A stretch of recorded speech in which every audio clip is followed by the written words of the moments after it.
ಭೂಮಿಯ ಆಕಾಶವನ್ನು ಉಂಟು ಮಾಡಿರುವಂಥ ತಂದೆಯಾದ ದೇವರೇ, ನಿಮ್ಮ ಶ್ರೇಷ್ಠವಾದಂಥ ನಾಮಕ್ಕೆ ವಂದನೆಗಳು, ಸ್ತೋತ್ರಗಳನ್ನು ಚೆಲ್ಲಿಸ್ತಾ ಇದ್ದೀನಿ ತಂದೆ. ನಿಮ್ಮ ವಾಕ್ಯವನ್ನು ಧ್ಯಾನಿಸುವಾಗ ಪವಿತ್ರಾತ್ಮರ ಸಹಾಯವನ್ನು ಅನುಗ್ರಹಿಸಿ ಕೇಳುವಂಥ ನಿಮ್ಮ ಮಕ್ಕಳು ಎಚ್ಚರಿಕೆಯಿಂದ ಕೇಳಿ, ತಂದೆಯಾದ ದೇವರೇ, ನಿಮ್ಮ ಮಾತಿಗೆ ಒಳಪಟ್ಟು ಈ ಲೋಕದಲ್ಲಿ ನಿಮ್ಮನ್ನು ಆತ್ಮೀಯ ರೀತಿಯಲ್ಲಿ ಸತ್ಯಕ್ಕೆ ತಕ್ಕ ಹಾಗೆ ಆರಾಧಿಸಿ, ತಂದೆಯಾದ ದೇವರೇ, ನಿಮ್ಮ ಮಾತಿಗೆ ಒಳಪಟ್ಟು ನೀವಿರುವಂಥ ಮಹಾಲೋಕವನ್ನು ಪಡ್ಕೊಳ್ಳೋದಕ್ಕೆ ತಲೆ ಬಾಗಿಸಿರುವಂಥ ಎಲ್ಲರಿಗೂ ನಿಮ್ಮ ಕೃಪೆಯನ್ನು ಅನುಗ್ರಹಿಸಬೇಕೆಂಬುದಾಗಿ ಯೇಸು ಪವಿತ್ರ ನಾಮದಲ್ಲಿ ಬೇಡ್ತಾ ಇದ್ದೀನಪ್ಪ ತಂದೆಯೇ, ಆಮೇನ್. ಪ್ರಿಯರಾದ ದೇವರ ಮಕ್ಕಳಿರ, ನಿಮಗೆಲ್ಲರಿಗೂ ಯೇಸು ಕ್ರಿಸ್ತನ ಮೂಲಕ ನನ್ನ ಹೃದಯಪೂರ್ವಕಗಳಿಂದ ವಂದನೆಗಳನ್ನು ತಿಳಿಸ್ತಾ ಇದ್ದೀನಿ. ಇವತ್ತು ಹೇಳುವಂಥ ಒಂದು ಪಾಠವನ್ನು ಬೈಬಲ್ ಗ್ರಂಥದಲ್ಲಿ ಬರೆಯಲ್ಪಟ್ಟಿರುವಂಥ ಒಂದು ಒಳ್ಳೆಯ ಪಾಠವನ್ನು ನಾವು ಕಲಿಯೋಣ ಪ್ರಿಯರೇ. ಪ್ರತಿ ಭಾನುವಾರ ಒಂದು ಅದ್ಭುತವಾದಂಥ ಒಂದು ಸಂಗತಿಯನ್ನು ನಾವು ತಿಳ್ಕೊಳ್ತಾ ಇದ್ದೀವಿ. ಅದೇ ಪ್ರಕಾರ ಈ ಭಾನುವಾರ ಕೂಡ ದೇವರ ಉದ್ದೇಶವನ್ನು, ದೇವರ ಸಂಕಲ್ಪವನ್ನು ನಾವು ತಿಳ್ಕೊಳ್ಳೋಣ. ಪ್ರಿಯರೇ, ಯೇಸು ಕ್ರಿಸ್ತನು 1ನೇ ಶತಮಾನದಲ್ಲಿ ಮಾನವ ಆಕಾರವನ್ನು ಧರಿಸ್ಕೊಂಡು ಬಂದ ನಂತರ ಅನೇಕ ಅದ್ಭುತ ಕಾರ್ಯಕ್ರಮಗಳು, ಸೂಚಕ ಕಾರ್ಯಕ್ರಮಗಳು, ಎಷ್ಟೋ ಕಾರ್ಯಕ್ರಮಗಳನ್ನು ಯೇಸು ಕ್ರಿಸ್ತನು ಮಾಡಿ ತಂದೆಯಾದ ದೇವರ ಪ್ರೀತಿಯನ್ನು, ದೇವರ ಸಂಕಲ್ಪವನ್ನು ಈ ಸಮಾಜಕ್ಕೆ ಪರಿಚಯ ಮಾಡಿದ್ದಾರೆ ಪ್ರಿಯರೇ. ಯೇಸು ಕ್ರಿಸ್ತನು ತೋರಿಸಿರುವಂಥ ಪ್ರೀತಿ ತಂದೆಯಾಗಿರುವಂಥ ದೇವರಲ್ಲಿ ಇರುವಂಥ ಪ್ರೀತಿಯನ್ನು. ಪ್ರಿಯರೇ, ಯೇಸು ಕ್ರಿಸ್ತನು ಮಾತಾಡಿರುವಂಥ ಪ್ರತಿಯೊಂದು ಮಾತಿನಲ್ಲಿ ಮಹಾಜ್ಞಾನ ಇದೆ ಎಂದು ಗೊತ್ತಾಗುತ್ತೆ ರೀ. ಆ ಜ್ಞಾನವನ್ನು ನಮಗೆ ಅರ್ಥ ಆಗಬೇಕು ಅಂದರೆ ಖಚಿತವಾಗಿ ಬೈಬಲಲ್ಲಿ ಬರೆಯಲ್ಪಟ್ಟಿರುವಂಥ ಜ್ಞಾನವನ್ನು ನಾವು ಧ್ಯಾನಿಸಬೇಕು, ಓದಬೇಕು, ಅದನ್ನು ಪಾಲಿಸೋದಕ್ಕೆ ಪ್ರಯತ್ನ ಮಾಡಬೇಕು ಪ್ರಿಯರೇ. ಯಾಕೆಂದರೆ ಕೊನೆಯ ದಿನಗಳಲ್ಲಿದ್ದೀವಿ. ಈ ಕೊನೆಯ ದಿನಗಳಲ್ಲಿ ಇರುವಂಥ ನಾವೆಲ್ಲರೂ ಕ್ರಿಸ್ತನ ಒಂದು ಜ್ಞಾನವನ್ನು ಅರ್ಥ ಮಾಡಿಕೊಂಡು ಅದನ್ನು ಪಾಲಿಸೋದಕ್ಕೆ ನಾವು ಇಷ್ಟಪಡಬೇಕು. ಯಾಕೆಂದರೆ ಕ್ರಿಸ್ತನ ಮಾತುಗಳನ್ನು ನಾವು ಕೇಳಿ ವಾಕ್ಯದ ಪ್ರಕಾರ ನಡೆಯದು ಹೋದರೆ ನಾವು ಮೋಸ ಹೋಗ್ತೀವಿ. ಯಾಕೆಂದರೆ ತಂದೆಯಾದ ದೇವರು, ಆತನ ಉದ್ದೇಶವು ಅರ್ಥ ಆಗಬೇಕಂದ್ರೆ ಯೇಸು ಕ್ರಿಸ್ತನು ಬೋಧನೆ ಮಾಡಿರುವಂಥ ಬೋಧನೆಯಲ್ಲಿ ಪರಿಶೋಧನೆ ಮಾಡಬೇಕಂತ. ಅದಕ್ಕೆ ಯೇಸುಸ್ವಾಮಿ ಹೇಳಿದ್ದಾನೆ, ನೀವು ಕೇಳುವಂಥ ಮಾತುಗಳನ್ನು ತುಂಬ ಎಚ್ಚರಿಕೆಯಿಂದ ಮಾತುಗಳನ್ನು ಕೇಳಿ. ಹೇಳುವಂಥ ಬೋಧಕರು ಯಾರೇ ಆಗಿರ್ಬೋದು, ಆದರೆ ಹೇಳುವಂಥ ವಾಕ್ಯವು ದೇವರ ವಾಕ್ಯವನ್ನು ಹೇಳ್ತಾ ಇದ್ದಾರಾ ಅಥವಾ ಕಲ್ಪನೆಯಿಂದ ಹೇಳ್ತಾ ಇದ್ದಾರಾ ಅಂತ ಆಲೋಚನೆ ಮಾಡಿ ಅವ್ರ ವಾಕ್ಯಗಳನ್ನು ನೀವು ಕೇಳಿ ಅಂತೇಳಿದ್ದಾರೆ. ಯಾಕೆಂದರೆ ಇಂದಿನ ಸಮಾಜದಲ್ಲಿ ಅನೇಕರು ಸುಳ್ಳು ಬೋಧಕರು ಇದ್ದಾರೆ. ಸುಳ್ಳು ಬೋಧಕರು ಅಂದರೆ ಹೊಟ್ಟೆಬಾಕರು. ಈ ಲೋಕದಲ್ಲಿ ಸರ್ವ ಸುಖಗಳನ್ನು ಅನುಭವಿಸೋದಕ್ಕೆ ಮಾತ್ರ ಆಲೋಚನೆ ಮಾಡ್ತಾಯಿದ್ದಾರೆ. ಈ ಲೋಕದಲ್ಲಿ 60-70 ವರ್ಷ ಜೀವಿತ ಕಾಲದಲ್ಲಿ ಸುಖವಾಗಿರೋದಕ್ಕೆ ಆಲೋಚನೆ ಮಾಡ್ತಾಯಿದ್ದಾರೆ. ಆದರೆ ನಾನು ಪರಲೋಕಕ್ಕೆ ಹೋಗಬೇಕು, ನನ್ನ ಕುಟುಂಬದಲ್ಲಿರುವಂಥ ಪ್ರತಿಯೊಬ್ಬರನ್ನು ಪರಲೋಕಕ್ಕೆ ನಡೆಸಬೇಕು, ಅದೇ ರೀತಿಯಲ್ಲಿ ಸಭೆಯಲ್ಲಿರುವಂಥ ಪ್ರತಿಯೊಬ್ಬರನ್ನು ಪರಲೋಕಕ್ಕೆ ನಡೆಸಬೇಕು ಎನ್ನುವಂಥ ಛಲ ಏನ್ರಿ ಈ ಮಾನವ ಸಮಾಜದಲ್ಲಿ ಕ್ರೈಸ್ತ ಬೋಧಕರಲ್ಲಿ ಕಾಣ್ತಾ ಇಲ್ಲ. ಎಲ್ಲೋ ಇಬ್ಬರು ಮಾತ್ರ ಒಳ್ಳೆ ಸೇವಕರು ಇರ್ತಾರೆ. ಎಲ್ಲೋ ಒಬ್ಬರಾಗಿರ್ಬೋದು, ಇಲ್ಲ ಇಬ್ಬರು ಮಾತ್ರ. ಅನೇಕರು ಸುಳ್ಳು ಬೋಧಕರಿದ್ದಾರೆ. ಯಾಕೆಂದರೆ ಹೊಟ್ಟೆಬಾಕರು ಈ ಲೋಕದಲ್ಲಿ ಮಾತ್ರ ಸುಖವಾಗಿರೋದಕ್ಕೆ ಪ್ರಯತ್ನ ಮಾಡ್ತಾ ಇರ್ತಾರೆ. ಅದಕ್ಕೆ ಯೇಸು ಕ್ರಿಸ್ತನು ಹೇಳುವಂಥ ಮಾತೇನಂತಂದರೆ, ಪ್ರಿಯರೇ, ಯೇಸು ಕ್ರಿಸ್ತನು 1ನೇ ಶತಮಾನದಲ್ಲಿ ಮಾತಾಡಿರುವಂಥ ಅನೇಕ ಮಾತುಗಳಿದೆ. ಅಂದರೆ ಅವ್ರು ಹೇಳಿರುವಂಥ ಮಾತಿನಲ್ಲಿ ಸುಳ್ಳು ಬೋಧಕರನ್ನು ಕುರಿತು ನೀವು ಎಚ್ಚರಿಕೆ ಆಗಿರಿ. ಯಾಕಂದರೆ ಅನೇಕರ ಮನಸ್ಸನ್ನು ಮಂಕು ಮಾಡ್ತಾರೆ ಅಂತ. ಇವ್ರ ಮೂಲಕ ಏನಾಗಿದೆ ಅಂದರೆ ಪ್ರಿಯರೇ, ದೇವರ ನಾಮವನ್ನು ದೂಷಣೆಗೆ ಒಳಗಾಗ್ತಾ ಇದೆ. ದೇವರ ನಾಮವನ್ನು ದೂಷಣೆಗೆ ಒಳಗಾಗ್ತಾ ಇದೆ. ದೇವರನ್ನು ಆತನು ಯಾವ ರೀತಿ ಇದ್ದಾನೆ, ಆತನ ಸ್ವರೂಪ, ಆತನ ಉದ್ದೇಶ ಏನಾಗಿದೆ ಎನ್ನುವಂಥದ್ದನ್ನು ಈ ಸಮಾಜಕ್ಕೆ ಪರಿಚಯ ಮಾಡ್ತಾ ಇಲ್ಲ.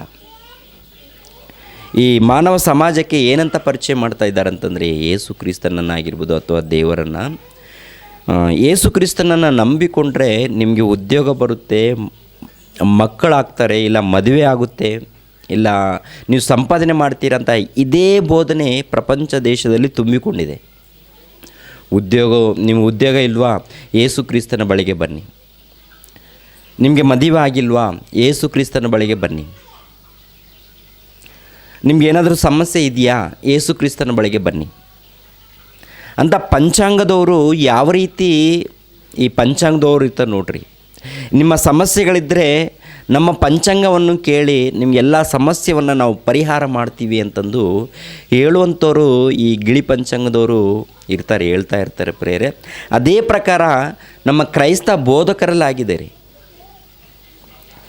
ನಿಮ್ಮ ಉದ್ಯೋಗ ಸಮಸ್ಯೆ ಇದೆಯಾ, ನಿಮಗೆ ಮದುವೆ ಸಮಸ್ಯೆ ಏನಾದರೂ ಇದೆಯಾ, ಮಕ್ಕಳಾಗಿಲ್ವಾ, ಏನಾದರೂ ರೋಗದಲ್ಲಿ ಸಮಸ್ಯೆದಲ್ಲಿದ್ದೀರಾ ಅಂತ ಈ ಸಮಸ್ಯೆಗಳನ್ನು ಹೇಳಿ ಇನ್ನೊಂದು ಭಯಂಕರವಾದಂಥ ಒಂದು ಇದೆ ಪ್ರಿಯರೇ, ಅವುಗಳನ್ನು ಕುರಿತು ಮನುಷ್ಯ ಮಾತಾಡ್ತಾ ಇಲ್ಲ.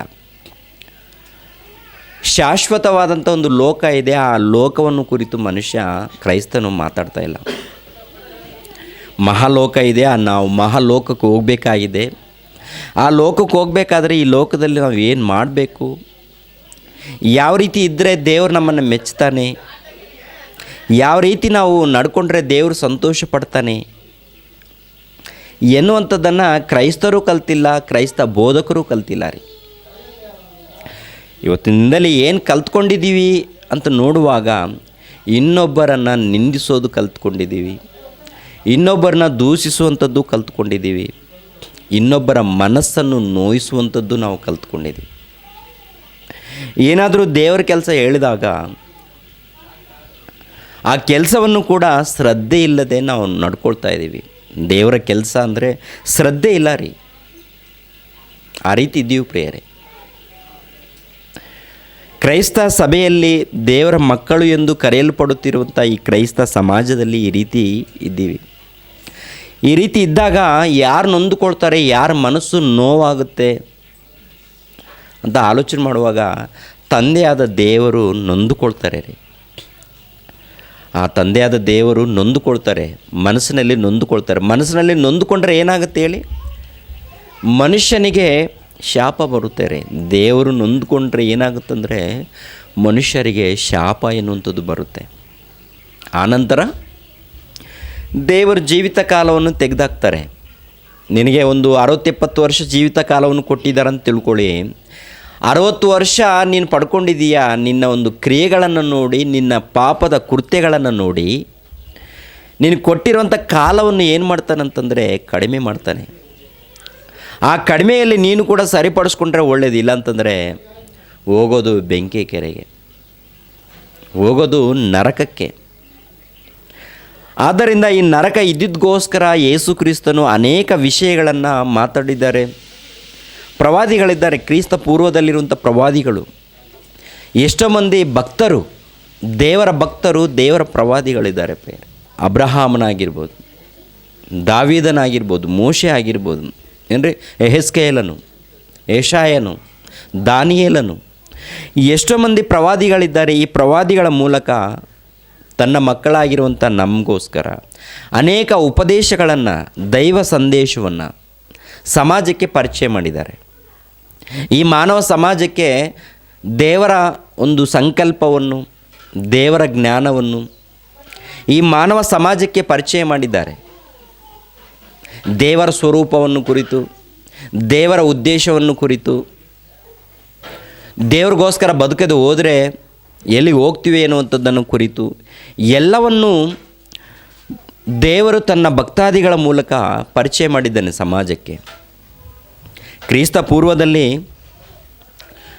ಚರ್ಮದ ಕಾಗದ ಅಂದರೆ ಮೇಕೆ ಚರ್ಮಗಳಾಗಿರ್ಬೋದು, ಕುರಿ ಚರ್ಮಗಳಾಗಿರ್ಬೋದು, ಇಲ್ಲ ಪಶುಗಳ ಚರ್ಮಗಳಾಗಿರ್ಬೋದು, ಪ್ರಾಣಿಗಳ ಚರ್ಮಗಳಾಗಿರ್ಬೋದು, ಆ ಚರ್ಮದಲ್ಲಿ ತಂದೆಯಾದ ದೇವರು ತನ್ನ ಭಕ್ತಾದಿಗಳ ಮೂಲಕ ತನ್ನ ಮಹಾಜ್ಞಾನವನ್ನು ಕುರಿತು ಬರೆಸಿದ್ದಾನೆ. ಪ್ರಿಯರೇ, ಎಚ್ಚರಿಸಿದ್ದಾನೆ, ಜಾಗೃತಿ ತಗೊಳ್ಳಿ, ಪ್ರತಿಯೊಂದು ವಿಷಯವನ್ನು ಕುರಿತು ನೀವು ಜಾಗೃತಿ ತಗೊಳ್ಳಿ. ಮನುಷ್ಯರನ್ನು ಕುರಿತು ಜಾಗೃತಿ ತಗೊಳ್ಳಿ. ನೀವು ಮಾಡುವಂಥ ಕೆಲಸದಲ್ಲಿ ಜಾಗೃತಿಯಾಗಿರಿ. ನಿಮಗೆ ಬೋಧನೆ ಮಾಡುವಂಥ ಬೋಧಕರ ವಿಷಯದಲ್ಲಿ ಜಾಗೃತಿಯಾಗಿರ್ರಿ. ಅದೇ ರೀತಿಯಲ್ಲಿ ಸಮಾಜದಲ್ಲಿ ಕೂಡ ನಿಮ್ಮನ್ನು ಮರುಳು ಮಾಡುವಂಥ ಅನೇಕ ಮಂದಿ ಮತ ಛಾಂದಸವಾದಿಗಳು ಕೂಡ ಇದ್ದಾರೆ. ಅವರನ್ನು ಕುರಿತು ಕೂಡ ಜಾಗೃತಿ ತಗೊಳ್ಳಿ ಅಂತಂದು ಹೇಳಿದ್ದಾನೆ. ಈ ಪ್ರಪಂಚದಲ್ಲಿ ದೇವರನ್ನು ನಂಬಿರುವಂಥ ಕ್ರೈಸ್ತರನ್ನು ಮರುಳು ಮಾಡೋದಕ್ಕೆ ಅನೇಕರು ಪ್ರಯತ್ನ ಮಾಡ್ತಾ ಇದ್ದಾರೆ. ಮರುಳು ಮಾಡೋದಕ್ಕೆ, ಮೋಸ ಮಾಡೋದಕ್ಕೆ, ಏನ್ರಿ, ದೌರ್ಜನ್ಯ ಮಾಡೋದಕ್ಕೆ ಅನೇಕರು ಈ ಕಾಲದಲ್ಲಿ ಪ್ರಯತ್ನ ಮಾಡ್ತಾ ಇದ್ದಾರೆ ಪ್ರಿಯರೇ. ಕ್ರಿಸ್ತ ಪೂರ್ವದಲ್ಲಿ ದೇವರನ್ನು ನಂಬಿದವ್ರನ್ನ ಬಿಟ್ಟಿಲ್ಲ. 1ನೇ ಶತಮಾನದಲ್ಲಿ ಕ್ರಿಸ್ತನನ್ನು ನಂಬಿರುವಂಥ ಕ್ರೈಸ್ತರನ್ನು ಬಿಟ್ಟಿಲ್ಲ. ಈಗಲೂ ಕೂಡ ಕ್ರಿಸ್ತನನ್ನು ನಂಬಿರುವಂಥ ಕ್ರೈಸ್ತರನ್ನು ಅನೇಕ ಶೋಧನೆಗಳು, ಅನೇಕ ಸಮಸ್ಯೆಗಳನ್ನು ಉಂಟು ಮಾಡಿ ಏನ್ರಿ ಕ್ರಿಸ್ತನಿಂದ ತೊಲಗಿಸೋದಕ್ಕೆ ಅನೇಕ ಪ್ರಯತ್ನಗಳನ್ನು ಈ ಮಾನವ ಸಮಾಜದಲ್ಲಿ ನಡೀತಾ ಇದೆ. ಅದಕ್ಕೆ ನೀವೆಲ್ಲರೂ ಕೂಡ ಜಾಗೃತಿ ತಗೊಳ್ಳಿ. ಯಾಕೆಂದರೆ ನೀವು ನಂಬಿರುವಂಥ ಒಂದು ನಂಬಿಕೆಯನ್ನು ನೀವು ಕಾಪಾಡ್ಕೋಬೇಕು. ನಿಮ್ಮ ನಂಬಿಕೆಯನ್ನು ಕಾಪಾಡ್ಕೋಬೇಕು. ನಿಮ್ಮೊಂದು ರಕ್ಷಣೆಯನ್ನು ನೀವು ಕಾಪಾಡ್ಕೋಬೇಕು. ನಿಮ್ಮ ಆತ್ಮಗಳಿಗೆ ರಕ್ಷಣೆ ಎನ್ನುವಂಥದ್ದು ಒಂದು ಮಾರ್ಗ ಇದೆ. ಈ ಮಾರ್ಗವನ್ನು ನೀವು ಕಾಪಾಡ್ಕೊಳ್ಬೇಕಾಗಿದೆ. ಒಂದು ವೇಳೆ ಯಾಕೆಂದರೆ ಮೋಸ ಮಾಡೋರು ಇಲ್ಲದೇ ಇದ್ದರೆ ಈ ಬೋಧನೆ ಅವಶ್ಯಕತೆ ಇಲ್ಲ. ಸ್ವರ್ಗ ನರಕ ಎನ್ನುವಂಥದ್ದು ಇಲ್ಲದೇ ಇದ್ದರೆ ಆಧ್ಯಾತ್ಮಿಕವಾದಂಥ ದೇವರ ಸಂದೇಶ ಈ ಸಮಾಜಕ್ಕೆ ಅವಶ್ಯಕತೆ ಇಲ್ಲ ರೀ. ಸ್ವರ್ಗ ಎನ್ನುವಂಥದ್ದು, ನರಕ ಎನ್ನುವಂಥದ್ದು ಇದ್ದಿದ್ದಗೋಸ್ಕರನೇ ಅನೇಕ ಮಂದಿ ಪ್ರವಾದಿಗಳು, ಬೋಧಕರು, 1ನೇ ಶತಮಾನದಲ್ಲಿ ಕ್ರಿಸ್ತನು, ಅಪೋಸ್ತಲರು ಇವರು ಬಂದು ಅನೇಕ ಸಂಗತಿಗಳು ಸಮಾಜಕ್ಕೆ ಪರಿಚಯ ಮಾಡಿದ್ದಾರೆ. ಅದೇ ರೀತಿಯಲ್ಲಿ ಯೇಸು ಕ್ರಿಸ್ತನನ್ನು ಕೂಡ ಪರಿಚಯ ಮಾಡಿದ್ದಾರೆ. ಯೇಸು ಕ್ರಿಸ್ತನು ದೇವರ ಮಗನು, ಯೇಸು ಕ್ರಿಸ್ತನು ದೇವರಿಂದ ಬಂದಿರುವಂಥ ದೇವರ ಪುತ್ರನು, ಶಕಪುರುಷನು ಅಂತ ಪರಿಚಯ ಮಾಡಿದಾಗ ಈಗಿನ ಕಾಲದಲ್ಲಿ ಎಷ್ಟೋ ಮಂದಿ ಬೈಬಲನ್ನು ತಪ್ಪಿಡಿಯೋದಕ್ಕೆ ಪ್ರಯತ್ನ ಮಾಡ್ತಾ ಇದ್ದಾರೆ. ಬೈಬಲಲ್ಲಿ ಅನೇಕ ವಚನಗಳನ್ನು ಓದಿ ಅವರಿಗೆ ಅರ್ಥ ಆಗಲಾರ್ದಂಥ ಸಂಗತಿಗಳನ್ನು ನಮ್ಮ ಮಧ್ಯದಲ್ಲಿ ಓದಿಸಿ, ಬೈಬಲಲ್ಲಿ ಈ ಥರ ಬರೆಯಲ್ಪಟ್ಟಿದೆಯಲ್ಲ, ಬೈಬಲಲ್ಲಿ ಈ ರೀತಿ ಬರೆಯಲ್ಪಟ್ಟಿದೆಯಲ್ಲ, ನೀವು ಇದಕ್ಕೆ ಏನು ಆನ್ಸರ್ ಕೊಡ್ತೀರಾ, ಏನು ಉತ್ತರ ಕೊಡ್ತೀರಾ ಅಂತಂದು ಒಬ್ಬೊಬ್ಬರು ಒಂದೊಂದು ರೀತಿ ಏನ್ರಿ ಒಬ್ಬೊಬ್ಬರು ಒಂದೊಂದು ರೀತಿಯಲ್ಲಿ ಮಾತಾಡ್ತಾರೆ. ಪರಿಶುದ್ಧ ಗ್ರಂಥ ಅಲ್ಲ ಇದು, ದೇವರ ಗ್ರಂಥ ಅಲ್ಲ ಇದು, ಯೇಸು ಕ್ರಿಸ್ತನು ದೇವರು ಅಲ್ಲ ಅಂತ. ಯೇಸು ಕ್ರಿಸ್ತನು ದೇವರಲ್ಲ, ದೇವರ ಮಗನೂ ಅಲ್ಲ, ನಮ್ಮ ಥರ ಒಬ್ಬ ಸಾಮಾನ್ಯವಾದಂಥ ಒಬ್ಬ ಮನುಷ್ಯ ಅಂತ ಪರಿಚಯ ಮಾಡ್ತಾ ಇದ್ದಾರೆ. ನಮ್ಮ ಥರ ಒಬ್ಬ ಸಾಮಾನ್ಯ ಮನುಷ್ಯ. ಯೇಸು ಕ್ರಿಸ್ತನು ದೇವರಲ್ಲ, ದೇವರ ಮಗನೂ ಅಲ್ಲ ಅಂತ ಹೇಳ್ಕೊಳ್ಳೋರಿದ್ದಾರೆ. ಏನ್ರಿ, ಎಲ್ಲರೂ ಕೂಡ ಈ ಕಡೆ ಗಮನ ಕೊಡಿ ಪ್ರಿಯರೇ. ನೀವು ಕೇಳುವಂಥ ಪ್ರತಿಯೊಬ್ಬ ಮನುಷ್ಯರು ಗಮನ ಕೊಡಿ. ಯೇಸು ಕ್ರಿಸ್ತನನ್ನು ದೇವರು ಅಲ್ಲ ಅಂತ ಯಾವ ಆಧಾರಗಳನ್ನು ಇಟ್ಕೊಂಡು ಹೇಳ್ತಾ ಇದ್ದಾರೆ ಅಂತಂದರೆ, 1ನೇ ಶತಮಾನದಲ್ಲಿ ಯೇಸು ಕ್ರಿಸ್ತನು ಮಾತಾಡಿರುವಂಥ ಮಾತಿನಲ್ಲೇ ತಪ್ಪಿಡಿದು ಸಮಾಜವನ್ನು ತಪ್ಪು ದಾರಿಯಲ್ಲಿ ನಡೆಸೋದಕ್ಕೆ ಪ್ರಯತ್ನ ಮಾಡುವಂಥವರು ಇದ್ದಾರೆ ಪ್ರಿಯರೇ. ಆ ಪ್ರಯತ್ನದಲ್ಲಿ ಏನಂತಂದರೆ ಪ್ರಿಯರೇ, ಒಂದು ಮಾತನ್ನು ನಾನು ಓದ್ತಾ ಇದ್ದೀನಿ. ಮತ್ತಾಯನು ಬರೆದ ಸುವಾರ್ತೆ 21ನೇ ಅಧ್ಯಾಯ, ಮತ್ತಾಯನು ಬರೆದ ಸುವಾರ್ತೆ 21ನೇ ಅಧ್ಯಾಯ 17ನೇ ವಚನದಿಂದ ಓದೋಣ ಪ್ರಿಯರೇ. 21:17ನೇ ವಚನದಿಂದ. ಮತ್ತಾಯನು ಬರೆದ ಸುವಾರ್ತೆ 21ನೇ ಅಧ್ಯಾಯ 17ನೇ ವಚನದಿಂದ. ಯಾರಾದರೂ ಕನ್ನಡದಲ್ಲಿ ಓದಿಮ. ಬಳಿಕ ಅವರನ್ನು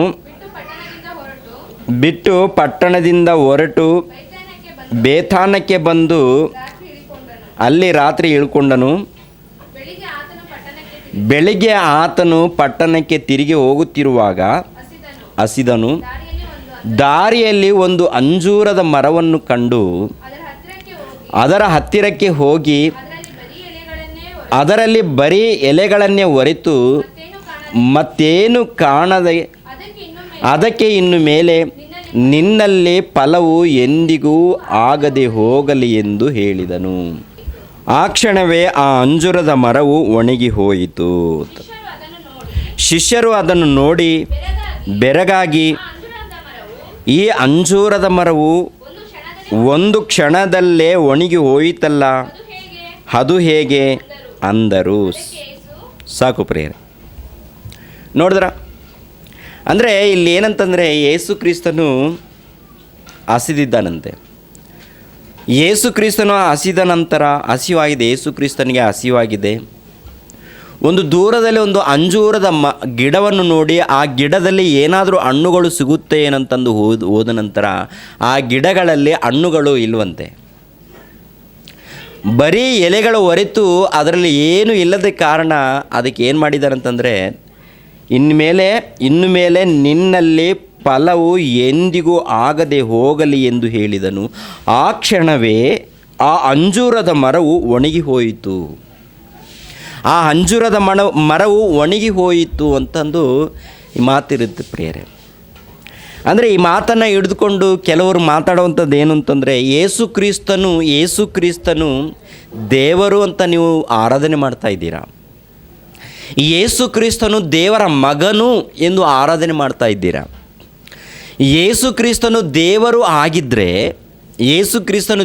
ಆಗಿದ್ದರೆ ಈ ಲೋಕದಲ್ಲಿ ಎಷ್ಟು ಗಿಡಗಳಿದೆಯೋ ಗೊತ್ತಿರಬೇಕು, ಎಷ್ಟು ಮರಗಳಿದೆಯೋ ಗೊತ್ತಿರಬೇಕು, ಆ ಗಿಡದಲ್ಲಿ ಹಣ್ಣುಗಳು ಎಷ್ಟು ಇದೆಯೋ ಗೊತ್ತಿರಬೇಕು.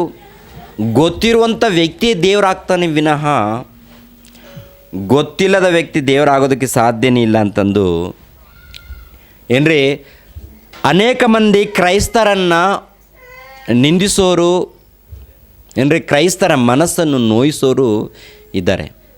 ಈ ಮಾತುಗಳನ್ನು ತೋರಿಸ್ತಾ ಇದ್ದಾರೆ ಪ್ರೇರೆ. ಅಂದರೆ ಯೇಸು ಕ್ರಿಸ್ತನು ದೇವರು ಅಂತ ನೀವು ನಂಬ್ತಾ ಇದ್ದೀರಲ್ಲ, ಯೇಸು ಕ್ರಿಸ್ತನು ದೇವರು ಎಂದು ನಂಬುತ್ತಿರುವಂಥ ನೀವು ಇದಕ್ಕೆ ಉತ್ತರ ಕೊಡಿ ನನಗೆ ಅಂತ ಕೇಳೋರಿದ್ದಾರೆ. ಉತ್ತರ ಕೊಡಿ ನನಗೆ. ಯೇಸು ಕ್ರಿಸ್ತನು ದೇವರಾಗಿರುವಾಗ ಆ ಗಿಡದಲ್ಲಿ, ಅಂಜೂರದ ಗಿಡದಲ್ಲಿ ಎಷ್ಟು ಹಣ್ಣುಗಳಿದೆಯೋ ಗೊತ್ತಿರಬೇಕು.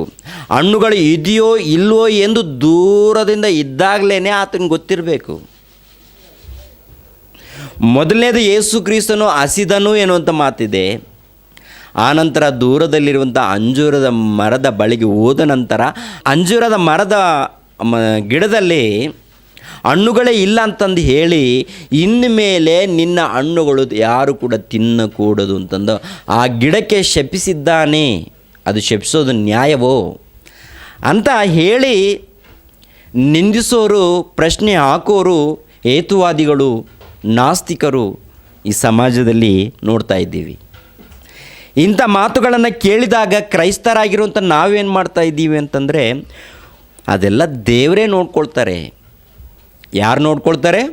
ಅದೆಲ್ಲ ದೇವ್ರು ನೋಡ್ಕೊಳ್ತಾರೆ. ನಮ್ಗೆ ಯಾಕೆ? ಪ್ರಶ್ನೆ ಹಾಕಿದರೆ ಅವರು ಮತ್ತು ಅವ್ರಿಗೂ ಸಂಬಂಧಪಟ್ಟ ಅವರು ದೇವರೇ ನೋಡ್ಕೊಳ್ತಾರೆ, ನಮ್ಗೆ ಯಾಕೆ ಅಂತ ಹೇಳಿ ನಾವೇನು ಮಾಡ್ತಾ ಇದ್ದೀವಿ ಅಂತಂದರೆ ಅಡ್ಜಸ್ಟ್ಮೆಂಟ್ ಆಗಿ ಹೋಗ್ತಾ ಇದ್ದೀವಿ. ಅಡ್ಜಸ್ಟ್ಮೆಂಟ್ ಮಾಡಿಕೊಂಡು ಹೋಗಿ ಪಾಸ್ಟರ್ ಹತ್ರ ಏನಾದರೂ ಕೇಳಿದ್ರೆ, ಯಾಕೆ ಪಾಸ್ಟರ್ ಈ ಥರ ಬರೆಯಲ್ಪಟ್ಟಿದೆ, ಏನಾದರೂ ನಮಗೆ ಉತ್ತರ ಹೇಳಿ ಪಾಸ್ಟರ್ ಅಂತ ಇವ್ರಿಗೆ ಹೇಳಿದ್ರೆ, ನೀವು ಪ್ರಾರ್ಥನೆ ಮಾಡ್ಕೊಳ್ಳಿ, ದೇವರು ನಿಮಗೆ ಬಯಲ್ಪಡಿಸ್ತಾನೆ. ಅಂದರೆ ತಿಳಿಸುತ್ತಾನೆ, ದೇವರು ನಿಮಗೆ ತಿಳಿಸುತ್ತಾನೆ. ನೀವು ಒಂದು ಮನೆಯಲ್ಲಿ ಹೋಗಿ ಪ್ರಾರ್ಥನೆ ಮಾಡ್ಕೊಳ್ಳಿ. ಪ್ರಾರ್ಥನೆ ಮಾಡಿಕೊಂಡ್ರೆ ಎಲ್ಲ ರಹಸ್ಯಗಳನ್ನು ದೇವರು ನಿಮಗೆ ತಿಳಿಸಿಕೊಡುತ್ತಾನೆ ಅಂತ ಪಾಸ್ಟ್ ಹೇಳ್ತಾರೆ. ಇವಾಗ ವಿಶ್ವಾಸಿಗಳು ನಾವೇನು ಮಾಡಬೇಕು? ಮೂಢರ ಬಾಯನ್ನು ನಾವು ಮುಚ್ಚಿಸ್ಬೇಕಾ? ಅಥವಾ ಮನೆಯಲ್ಲಿ ಹೋಗಿ ಪ್ರಾರ್ಥನೆ ಮಾಡಬೇಕಾ? ಇಲ್ಲ ಉತ್ತರ ಗೊತ್ತಿರುವಂಥ ಪಂಡಿತರ ಹತ್ರ ಹೋಗಿ ಕಲಿಬೇಕಾ? ಏನು ಮಾಡಬೇಕು ನಾವು ಅಂತ ಗೊಂದಲದಲ್ಲಿ ಈ ಕ್ರೈಸ್ತ ಸಮಾಜ ಇದೆ ರೀ. ನಾವು ಕ್ರೈಸ್ತರೆಲ್ಲರೂ ಕ್ರೈಸ್ತರಾಗಿಂತ ನಾವು ಗೊಂದಲದಲ್ಲಿದ್ದೀವಿ. ಯಾವುದು ಸತ್ಯ, ಯಾವುದು ಅಸತ್ಯ, ಈ ವಾಕ್ಯಗಳಿಗೆ ಆಧಾರ ಏನು, ಉತ್ತರ ಯಾವ ರೀತಿ ಕೊಡಬೇಕು ಅಂತ ಒಂದು ಗೊಂದಲದಲ್ಲಿ ಕ್ರೈಸ್ತರಾಗಿರುವಂಥ ನಾವಿದ್ದೀವಿ. ಯಾಕೆಂದರೆ ನಾವು ಯಾಕೆ ಈ ರೀತಿ ಗೊಂದಲದಲ್ಲಿ ಇದ್ದೀವಿ ಅಂತಂದರೆ, ದೇವರ ವಾಕ್ಯವು ನಾವು ಕಲಿತಾ ಇಲ್ಲ ರೀ. ದೇವರ ಬಳಿಗೆ ಬರ್ತಾ ಇದ್ದೀವಿ, ದೇವರ ಬಳಿಗೆ ಬಂದು ವಿಜ್ಞಾಪನೆ ಮಾಡ್ಕೊಳ್ತಾ ಇದ್ವಿ. ಯಾವುದ್ರಿಗೋಸ್ಕರ ವಿಜ್ಞಾಪನೆಗಳನ್ನು, ಪ್ರಾರ್ಥನೆಗಳನ್ನು, ಯಾಚನೆಗಳನ್ನು, ಕೀರ್ತನೆಗಳನ್ನು ಆಡ್ತಾ ಇದ್ದೀವಿ ಹೇಳಿ ಪ್ರಿಯರೇ? ಯಾವುದಕ್ಕೋಸ್ಕರ? ಹೋಗಲಿ, ನೀವು ಹಾಡನ್ನು ಆಡ್ತೀರಾ, ಯಾರಿಗೋಸ್ಕರ ಹಾಡನ್ನು ಆಡ್ತೀರಾ? ನಿಮ್ಮ ಸಂತೋಷದಗೋಸ್ಕರ. ಪ್ರಾರ್ಥನೆ ಮಾಡ್ತೀರಾ, ಯಾರಿಗೋಸ್ಕರ ಪ್ರಾರ್ಥನೆ ಮಾಡ್ಕೊಳ್ತೀರಾ? ನಿಮಗೋಸ್ಕರ ಪ್ರಾರ್ಥನೆ ಮಾಡ್ಕೊಳ್ತಾ ಇದ್ದೀರಾ ವಿನಃ ದೇವರ ಮನಸ್ಸನ್ನು ಅರ್ಥ ಮಾಡಿಕೊಳ್ಳೋದಕ್ಕೆ, ಬೈಬಲನ್ನು ಅರ್ಥ ಮಾಡಿಕೊಳ್ಳೋದಕ್ಕೆ ಏನಾದರೂ ಪ್ರಾರ್ಥನೆ ಮಾಡ್ತಾ ಇದ್ದೀರಾ? ವಿಜ್ಞಾಪನೆ ಮಾಡ್ತಾ ಇದ್ದೀರಾ? ದೇವರ ಮನಸ್ಸನ್ನು ಅರ್ಥ ಮಾಡಿಕೊಳ್ಳೋದಕ್ಕೆ, ಬೈಬಲನ್ನು ಅರ್ಥ ಮಾಡಿಕೊಳ್ಳೋದಕ್ಕೆ ಏನ್ರಿ? ದೇವರ ಮನಸ್ಸು ಅರ್ಥ ಆಗಬೇಕಂದ್ರೆ ಪ್ರಿಯರೇ, ದೇವರ ಮನಸ್ಸು ಅರ್ಥ ಆಗಬೇಕಂದ್ರೆ ಆ ಮನಸ್ಸು, ದೇವರ ಮನಸ್ಸು ಬೈಬಲಲ್ಲಿ ಇದೆ ರೀ. ಬೈಬಲಲ್ಲಿ ಬರೆಯಲ್ಪಟ್ಟಿರುವಂಥ ಪ್ರತಿ ಮಾತು ಅರ್ಥ ಆದರೆ ದೇವರ ಮನಸ್ಸು ಅರ್ಥ ಆಗುತ್ತೆ ರೀ. ದೇವರ ಮನಸ್ಸು, ದೇವರ ಸಂಕಲ್ಪವು ಅರ್ಥ ಆಗಬೇಕು ಅಂದರೆ ಬೈಬಲಲ್ಲಿ ಬರೆಯಲ್ಪಟ್ಟಿರುವಂಥ ಮಾತುಗಳನ್ನು ಅರ್ಥ ಮಾಡಿಕೊಳ್ಳೋದಕ್ಕೆ ಇಷ್ಟಪಡಬೇಕು, ದೇವರ ಮನಸ್ಸನ್ನು. ಅದನ್ನು ಬಿಟ್ಟು ನಾವು ಏನು ಮಾಡ್ತಾ ಇದ್ದೀವಿ ಅಂತಂದರೆ, ನಾವು ಮಾಡೋದೆಲ್ಲ ಕೂಡ ರಿವರ್ಸು. ನಾವು ಎಲ್ಲವೂ ಕೂಡ ದೇವರಿಗೆ ವ್ಯತಿರೇಕವಾದಂಥ ಕಾರ್ಯಕ್ರಮಗಳನ್ನು ಮಾಡ್ತಾ ಇರ್ತೀವಿ. ಯಾಕೆಂದರೆ ನಾವು ಬುದ್ಧಿವಂತರು, ನಾವು ಪಂಡಿತರು, ನಾವು ಮೇಧಾವಿಗಳು ಅಂತ ನಮ್ಮನ್ನು ನಾವು ಹೊಗಳ್ಕೊಳ್ತಾ ಇರ್ತೀವಿ ರೀ. ನಮ್ಮನ್ನು ನಾವು ಹೊಗಳ್ಕೊಂಡು ಈ ಸಮಾಜಕ್ಕೆ ಪರಿಚಯ ಮಾಡ್ಕೊಳ್ತೀವಿ. ನಮ್ಮಷ್ಟು ಬುದ್ಧಿವಂತರು ಯಾರೂ ಇಲ್ಲ, ನಾವು ಪಂಡಿತರು, ನಾವು ಮೇಧಾವಿಗಳು, ನಾವು ಬಿಷಪ್ಪರು, ನಾವು ಪಾಸ್ಟರ್ಗಳು, ನಾವು ರೆವರೆಂಡ್ಸ್ ಅಂತ ಹೇಳ್ಕೊಂಡು ನಮ್ಮನ್ನು ನಾವು ಹೊಗಳ್ಕೊಳ್ತಾ ಇರ್ತೀವಿ. ಆದರೆ ದೇವರ ಮನಸ್ಸನ್ನು ಅರ್ಥ ಮಾಡ್ಕೊಳ್ತಾ ಇಲ್ಲ, ದೇವರ ಸಂಕಲ್ಪವನ್ನು ಅರ್ಥ ಮಾಡ್ಕೊಳ್ತಾ ಇಲ್ಲ. ದೇವರು ಕೊಟ್ಟಿರುವಂಥ ಕಾಲ ಕಳೀತಾ ಇದೆ, ಮುಗಿದೋಗ್ತಾ ಇದೆ. ದೇವರು ಕೊಟ್ಟಿರುವಂಥ ಕಾಲ ಮುಗಿದೋಗ್ತಾ ಇದೆ. ದೇವರು ನಿಮಗೆ ಸಮಯ ಕೊಟ್ಟಿದ್ದಾನೆ ನೋಡಿ, ಆ ಸಮಯ ದಿನದಿನಕ್ಕೆ ಕಡಿಮೆ ಆಗ್ತಾ ಇದೆ. ಆದರೆ ನಾವೇನು ಮಾಡ್ತಾ ಇದ್ದೀವಿ ಅಂದರೆ, ದೇವರು ಕೊಟ್ಟಿರುವಂಥ ಕಾಲವನ್ನು, ಸಮಯವನ್ನು ವ್ಯರ್ಥವಾಗಿ ಕಳೀತಾ ಇದ್ದೀವಿ. ಹೆಂಡತಿಗೋಸ್ಕರ, ಮಕ್ಕಳಿಗೋಸ್ಕರ, ಗಂಡನಿಗೋಸ್ಕರ, ಏನ್ರಿ ಓನರ್ಗೋಸ್ಕರ, ಇಲ್ಲ ಅಧಿಕಾರಿಗಳಿಗೋಸ್ಕರ, ಸ್ನೇಹಿತರಿಗೋಸ್ಕರ ಎಲ್ಲ ಕಾಲವನ್ನು ಕಳೀತಾ ಇದ್ದೀವಿ. ಆರೋಗ್ಯವನ್ನು ಕಳ್ಕೊಳ್ತಾ ಇದ್ದೀವಿ, ಆಯುಷ್ಕಾಲವನ್ನು ಹಾಳು ಮಾಡ್ಕೊಳ್ತಾ ಇದ್ದೀವಿ. ಆ ರೀತಿ ಹಾಳು ಮಾಡಿಕೊಂಡಾಗ ದೇವರ ಮನಸ್ಸು ಯಾವಾಗ ಅರ್ಥ ಆಗುತ್ತೆ ನಮಗೆ? ಎಷ್ಟೋ ಮಂದಿ ಕ್ರಿಸ್ತ ವಿರೋಧಿಗಳು ಮತ್ತು ಛಾಂದಸವಾದಿಗಳು ಈಗಿನ ಕಾಲದಲ್ಲಿ ದಿನಕ್ಕೆ ಬೆಳೀತಾ ಇರುವಾಗ, ದೇವರ ಮಕ್ಕಳು ಎಂದು ಕರೆಯಲ್ಪಡುತ್ತಿರುವಂಥ ಕ್ರೈಸ್ತರಾಗಿರುವಂಥ ನಾವು ಏನು ಮಾಡ್ತಾ ಇದ್ದೀವಿ ಅಂತಂದರೆ, ಮನೆಯಲ್ಲಿ ಭಜನೆ ಮಾಡ್ಕೊಂಡು ಕೂತಿದ್ದೀವಿ ರೀ. ಮನೆಯಲ್ಲಿ ಚರ್ಚ್ಗಳಲ್ಲಿ ಭಜನೆ ಬಿಟ್ಟರೆ ಏನು ಗೊತ್ತಿಲ್ಲ ರೀ ನಮಗೆ. ಪ್ರಾರ್ಥನೆ 24 ಗಂಟೆ ಪ್ರಾರ್ಥನೆ ಮಾಡಬಾರ್ದು ಅಂತಲ್ಲ, ಪ್ರಾರ್ಥನೆ ಖಚಿತವಾಗಿ ಮಾಡಬೇಕು. ಪ್ರಾರ್ಥನೆ ಪ್ರತಿಯೊಬ್ಬರು ಖಚಿತವಾಗಿ ಮಾಡಬೇಕು.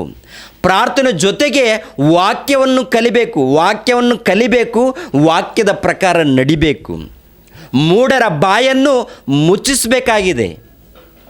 ಮೂಢರ ಬಾಯನ್ನು ಮುಚ್ಚಿಸಬೇಕು ಅಂದರೆ ಖಚಿತವಾಗಿ ನಮಗೇನು ಗೊತ್ತಿರಬೇಕು ಗೊತ್ತಾ? ವಾಕ್ಯವನ್ನು ಗೊತ್ತಿರಬೇಕು. ಅದಕ್ಕೆ 1ನೇ ಶತಮಾನದಲ್ಲಿ ಪೇತ್ರನ ಮೂಲಕ ದೇವರು ಹೇಳಿರುವಂಥ ಮಾತನ್ನು ಒಂದು ಸಾರಿ ನೋಡಿ. ಆ ಮಾತನ್ನು 1ನೇ ಪೇತ್ರನ ಬರೆದ ಪತ್ರಿಕೆ 2ನೇ ಅಧ್ಯಾಯ 15ನೇ ವಚನವನ್ನು ಒಂದು ಸಾರಿ ನೋಡಿ, ಯಾರಾದರೂ ಓದಿಮ್ಮ. 1ನೇ ಪೇತ್ರನ ಬರೆದ ಪತ್ರಿಕೆ 2ನೇ ಅಧ್ಯಾಯ 15ನೇ ವಚನ. ತಿಳಿಯದೆ ಮಾತಾಡುವ ಮೂಢ ಜನರ ಬಾಯನ್ನು ನೀವು ಒಳ್ಳೆ ನಡತೆಯಿಂದ ಕಟ್ಟಬೇಕೆಂಬುದೇ ದೇವರ ಚಿತ್ತ. ನೋಡಿದ್ರ? ತಿಳಿಯದೆ ಮಾತಾಡುವ ಮೂಢ ಜನರ ಬಾಯನ್ನು ನೀವು ಒಳ್ಳೆ ನಡತೆಯಿಂದ ಕಟ್ಟಬೇಕೆಂಬುದೇ ದೇವರ ಚಿತ್ತ ಅಂತೆ. ಯಾರ ಬಾಯನ್ನು ಮುಚ್ಚಿಸ್ಬೇಕಂತೆ? ಕಟ್ಟಬೇಕಂತೆ. ಮೂಢರ ಬಾಯನ್ನು ಕಟ್ಟಬೇಕಂತೆ, ಮೂಢರ ಬಾಯನ್ನು ಮುಚ್ಚಿಸ್ಬೇಕಂತೆ. ನಾವೇ ದೊಡ್ಡ ಮೂಢರಾಗಿದ್ದೀವಿ, ಇನ್ನೆಲ್ಲಿ ಹೊರಗಡೆ ಹೋಗಿ ಮೂಢರ ಬಾಯನ್ನು ಮುಚ್ಚಿಸ್ತೀವಿ? ಇನ್ನೆಲ್ಲಿ ಹೊರಗಡೆ ಹೋಗಿ ಮೂಢರ ಬಾಯನ್ನು ಮುಚ್ಚಿಸ್ತೀವಿ ಪ್ರಿಯರೇ? ಪ್ರಾರ್ಥನೆ ಯಾಕೆ ಮಾಡಬೇಕು ಗೊತ್ತಾಗ್ತಾ ಇಲ್ಲ ರೀ. ದೇವರ ಹತ್ರ ಏನು ಬೇಡಿಕೊಳ್ಬೇಕು ಅನ್ನೋದು ಗೊತ್ತಾಗ್ತಾ ಇಲ್ಲ ರೀ. ಯಾರಿಗೆ ಪ್ರಾರ್ಥನೆ ಮಾಡಬೇಕು ಅನ್ನೋದು ಕೂಡ ತಿಳಿತಾ ಇಲ್ಲ ರೀ ನಮಗೆ. ಹೋಗ್ಲಿ ತಿಳಿಸಿ ಹೇಳಬೇಕಂದ್ರೆ ಏನಾದರೂ ಕೇಳೋದಕ್ಕೆ ಸಿದ್ಧರಾಗಿದ್ದೀರಿ ಅಂತಂದರೆ ಕೇಳೋದಕ್ಕೆ ಸಿದ್ಧರಾಗಿಲ್ಲ ರೀ.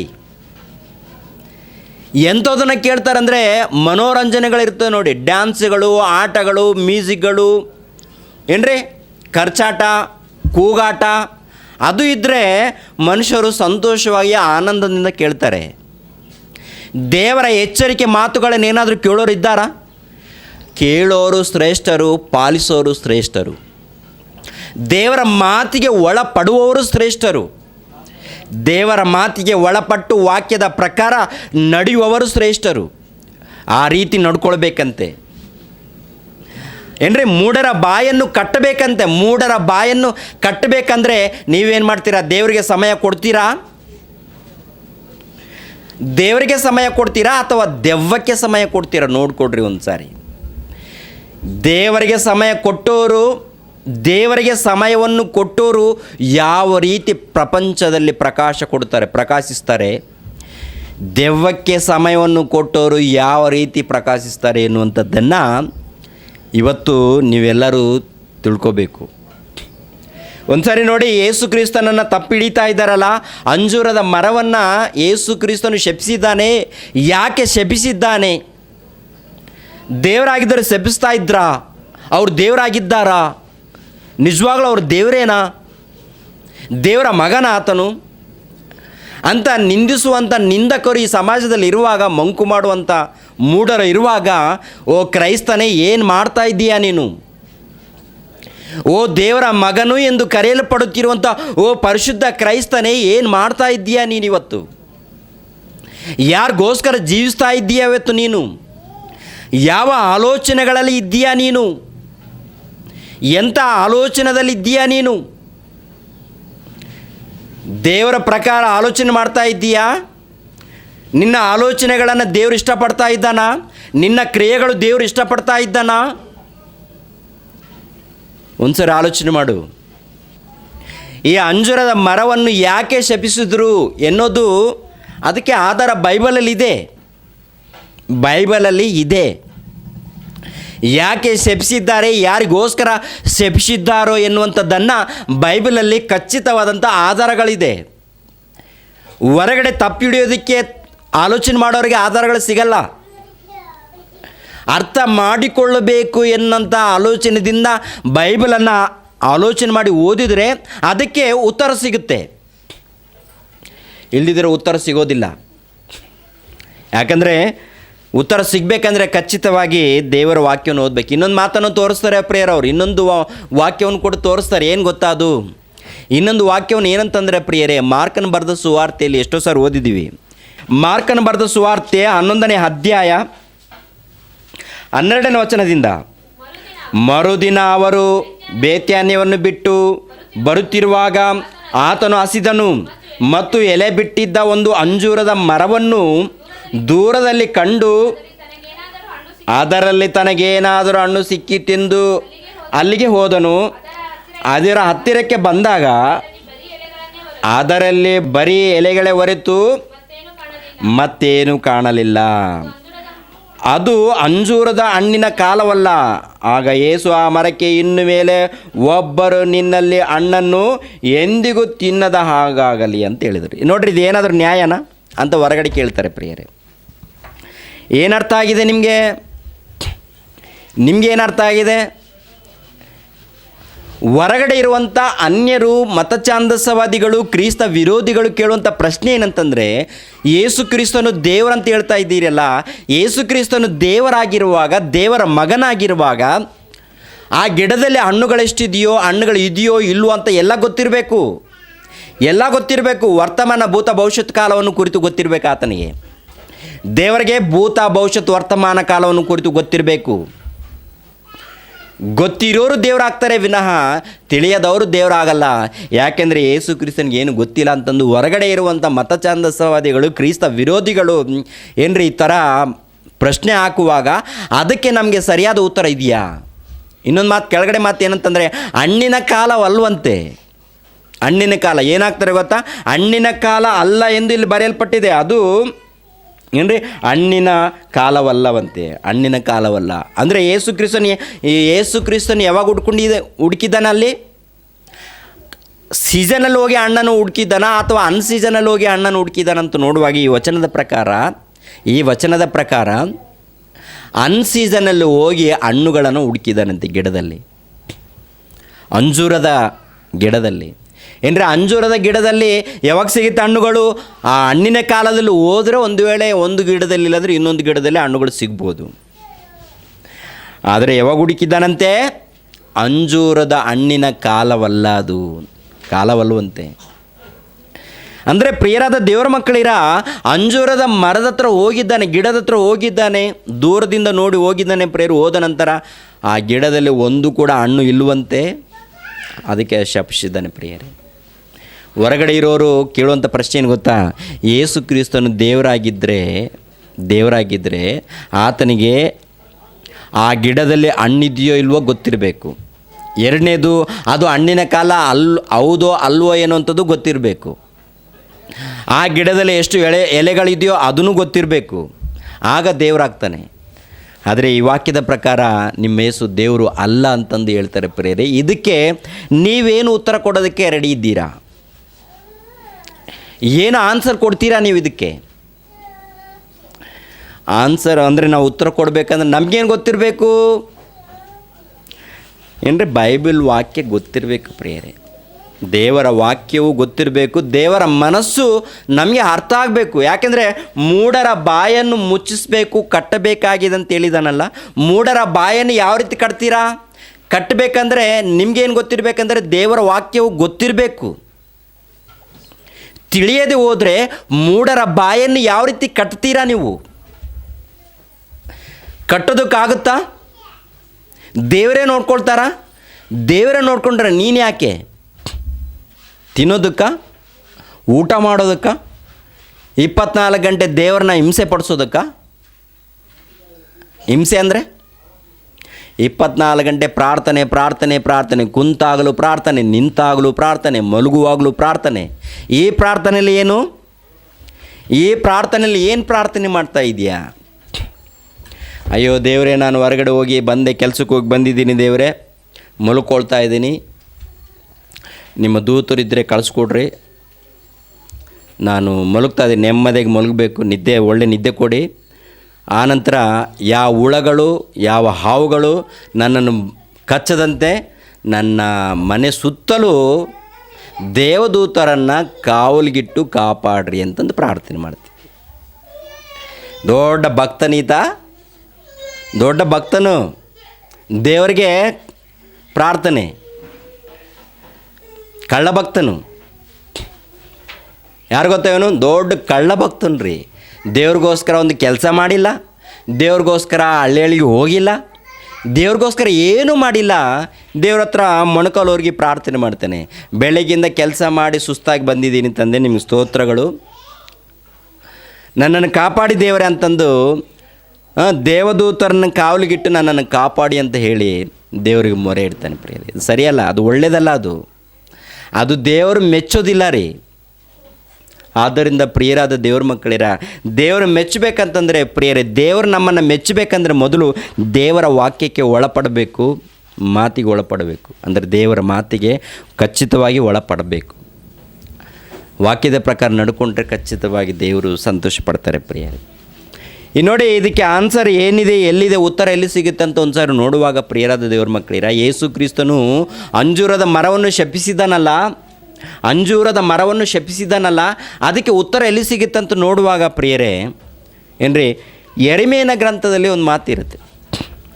ಯೆರೆಮೀಯನ ಗ್ರಂಥ 24ನೇ ಅಧ್ಯಾಯ, ಯೆರೆಮೀಯನ ಗ್ರಂಥ 24ನೇ ಅಧ್ಯಾಯ 1ನೇ ವಚನ 2ನೇ ವಚನವನ್ನು ನೋಡಿ.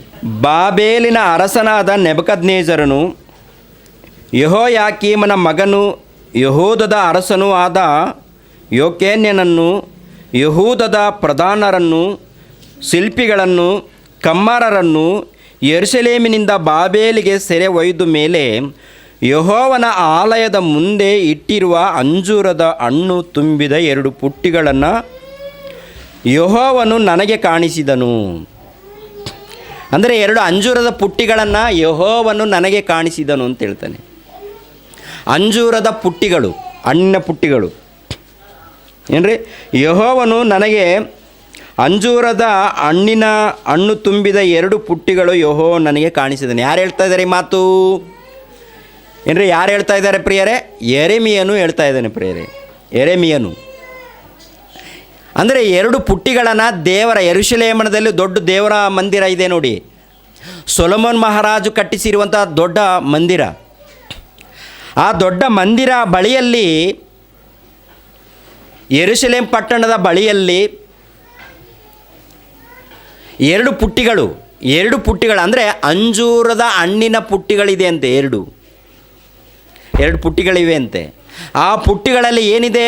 ಅಂಜೂರದ ಹಣ್ಣುಗಳು. ಆ ಹಣ್ಣುಗಳನ್ನು ಕುರಿತು ಹೇಳುವಂಥ ಮಾತು ನೋಡಿ, 2ನೇ ವಚನ. ಒಂದು ಪುಟ್ಟಿಯಲ್ಲಿ ಫಲಕಾಲಕ್ಕೆ ಮುಂಚೆ ಮಾಗಿದ ಹಣ್ಣುಗಳ ಹಾಗೆ ಕಾಣುತ್ತಿದ್ದ ಅತ್ಯುತ್ತಮವಾದ ಅಂಜೂರದ ಫಲಗಳು ತುಂಬಿದ್ದವು. ಇನ್ನೊಂದು ಪುಟ್ಟಿಯಲ್ಲಿ ಯಾರೂ ತಿನ್ನದ ಹಾಗೆ ಬಹಳ ಕೆಟ್ಟು ಕೇವಲ ಅಸಹ್ಯವಾದ ಅಂಜೂರದ ಹಣ್ಣುಗಳು ತುಂಬಿದ್ದವು ಅಂತ. ಏನ್ರಿ, ಎಲ್ಲರೂ ಚೆನ್ನಾಗಿ ಆಲೋಚನೆ ಮಾಡಿಮ್ಮ, ಅರ್ಥ ಮಾಡ್ಕೊಳ್ಳೋದಕ್ಕೆ ಪ್ರಯತ್ನ ಮಾಡಿ. ನಾನು ಏನ್ರಿ ಇನ್ನೊಂದೇನು ಗೊತ್ತಾ, ಈ ಕರ್ನಾಟಕದಲ್ಲಿ ಸತ್ಯವಾದಂಥ ವಾಕ್ಯವು ತಿಳಿಸೋದಕ್ಕೆ ಪ್ರಯತ್ನ ಮಾಡ್ತಾ ಇದ್ದೀನಿ. ಸಭೆಯಲ್ಲಿರೋರು ನನಗೆ ಸಹಕಾರ ಮಾಡಿ. ಒಬ್ಬೊಬ್ಬರು ಯೂಟ್ಯೂಬ್ ಮೂಲಕ ನೋಡಿ ಅವ್ರು ಫೋನ್ ಮಾಡಿ ಎಂಥ ಮಾತು ಹೇಳ್ತಾರೆ ಗೊತ್ತಾ? ಈ ಲೈವ್ ಮೂಲಕ, ಇಲ್ಲಾಂದರೆ ಯೂಟ್ಯೂಬಲ್ಲಿ ನೋಡಿ ಫೋನ್ ಮಾಡಿದ ನಂತರ, ಅಣ್ಣ ಇಂಥ ವಾಕ್ಯವು ನಾವು ಜೀವನದಲ್ಲೇ ಕೇಳಿಲ್ಲ ಅಣ್ಣ ಅಂತಂದು ನೊಂದುಕೊಂಡು ಮಾತಾಡಿದವರಿದ್ದಾರೆ, ಕರೆಸ್ಕೊಂಡವರಿದ್ದಾರೆ, ಇನ್ನು ಸಹಾಯ ಮಾಡಿದವರಿದ್ದಾರೆ ಪ್ರಿಯರೇ. ಇಂಥ ವಾಕ್ಯಗಳು ನಮಗಿಲ್ಲ, ಕರ್ನಾಟಕದಲ್ಲಿ ಇಂಥ ಸತ್ಯವಾದಂಥ ವಾಕ್ಯವು ಇಲ್ಲ ಅಂತಂದು ಏನ್ರಿ ಅನೇಕ ಫೋನುಗಳು, ಒಂದು ಬೀದರಿಂದ ಒಂದು ಫೋನು, ಇಲ್ಲ ಮಂಗಳೂರಿಂದ ಒಂದು ಫೋನು, ಇಲ್ಲ ಮೈಸೂರಿಂದ ಒಂದು ಫೋನು ಬಂದು ಅಂದರೆ ಫೋನ್ ಕಾಲ್ ಮಾಡಿ ಮಾತಾಡ್ತಾ ಇದ್ದಾರೆ. ಇಂಥ ವಾಕ್ಯವು, ಅದ್ಭುತವಾದಂಥ ವಾಕ್ಯವು ಹೇಳೋರು ಕರ್ನಾಟಕದಲ್ಲಿ ಎಲ್ಲೂ ನೋಡಿಲ್ಲ ಅಂತ. ಆದ್ದರಿಂದ ಪ್ರಿಯರಾದ ದೇವರ ಮಕ್ಕಳಿಗೆ ಇಲ್ಲಿ ನೋಡಿ, ಕಾಲಕ್ಕೆ ಮುಂಚೆ ಮಾಗಿದ ಹಣ್ಣುಗಳು ಹಾಗೆ ಕಂಡು ಬಂದುವಂತಿರುತ್ತೆ. ಕಾಲಕ್ಕೆ ಮುಂಚೆ ಯೇಸು ಕ್ರಿಸ್ತನು ಮಾರ್ಕನ ಬರೆದ ಸುವಾರ್ತೆಯಲ್ಲಿ ಒಂದು ಮಾತು ಬರೆಯಲ್ಪಟ್ಟಿದೆ. ಏನದು?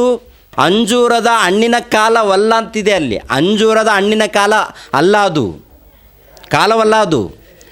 ಅಂದರೆ ಹಣ್ಣಿನ ಕಾಲವಲ್ಲದ ಕಾಲದಲ್ಲಿ ಹುಡುಕಿದ್ದಾನೆ ಎನ್ನುವಂಥ ಮಾತನ್ನು ಮಾರ್ಕನ ಬರೆದ ಸುವಾರ್ತೆಯಲ್ಲಿ ನೋಡಿದ್ದೀವಿ.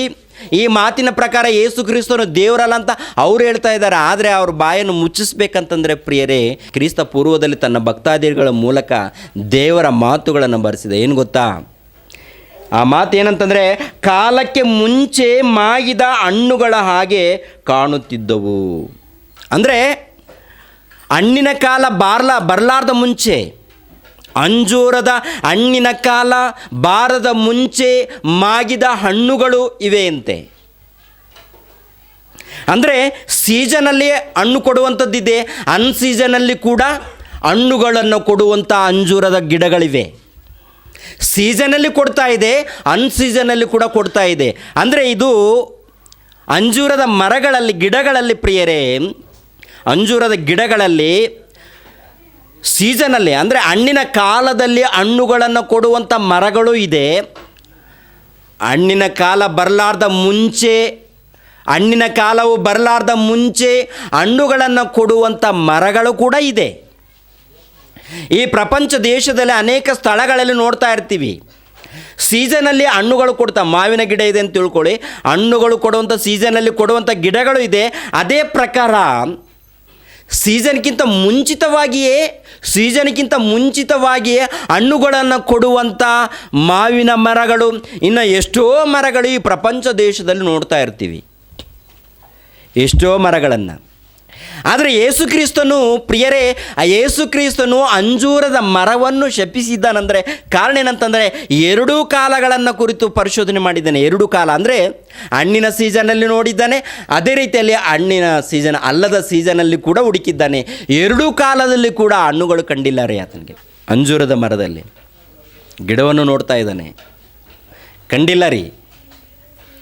ಆದರೆ ಪ್ರಿಯರಾದ ದೇವರ ಮಕ್ಕಳಿರ ಅಂಜೂರದ ಮರದಲ್ಲಿ ಹಣ್ಣು ಕಂಡಿಲ್ಲ. ಅದಕ್ಕೆ ಏನಂತ ಹೇಳಿದ್ದೇನೆಂದರೆ, ಇನ್ನು ಮೇಲೆ ನಿನ್ನಲ್ಲಿ ಇರುವಂಥ ಹಣ್ಣುಗಳು ಅಂದರೆ ಒಂದು ವೇಳೆ ಹುಟ್ಟಿದರೆ ಯಾರು ಕೂಡ ತಿನ್ನಕೂಡದು ಅಂತ ಹೇಳಿದ ತಕ್ಷಣ ಆ ಗಿಡ ಏನಾಗುತ್ತಂದರೆ ಒಣಗೋಗುತ್ತೆ ರೀ. ಅಂಜೂರದ ಮರವು ಒಣಗೋಗುತ್ತೆ ಪ್ರಿಯರೇ.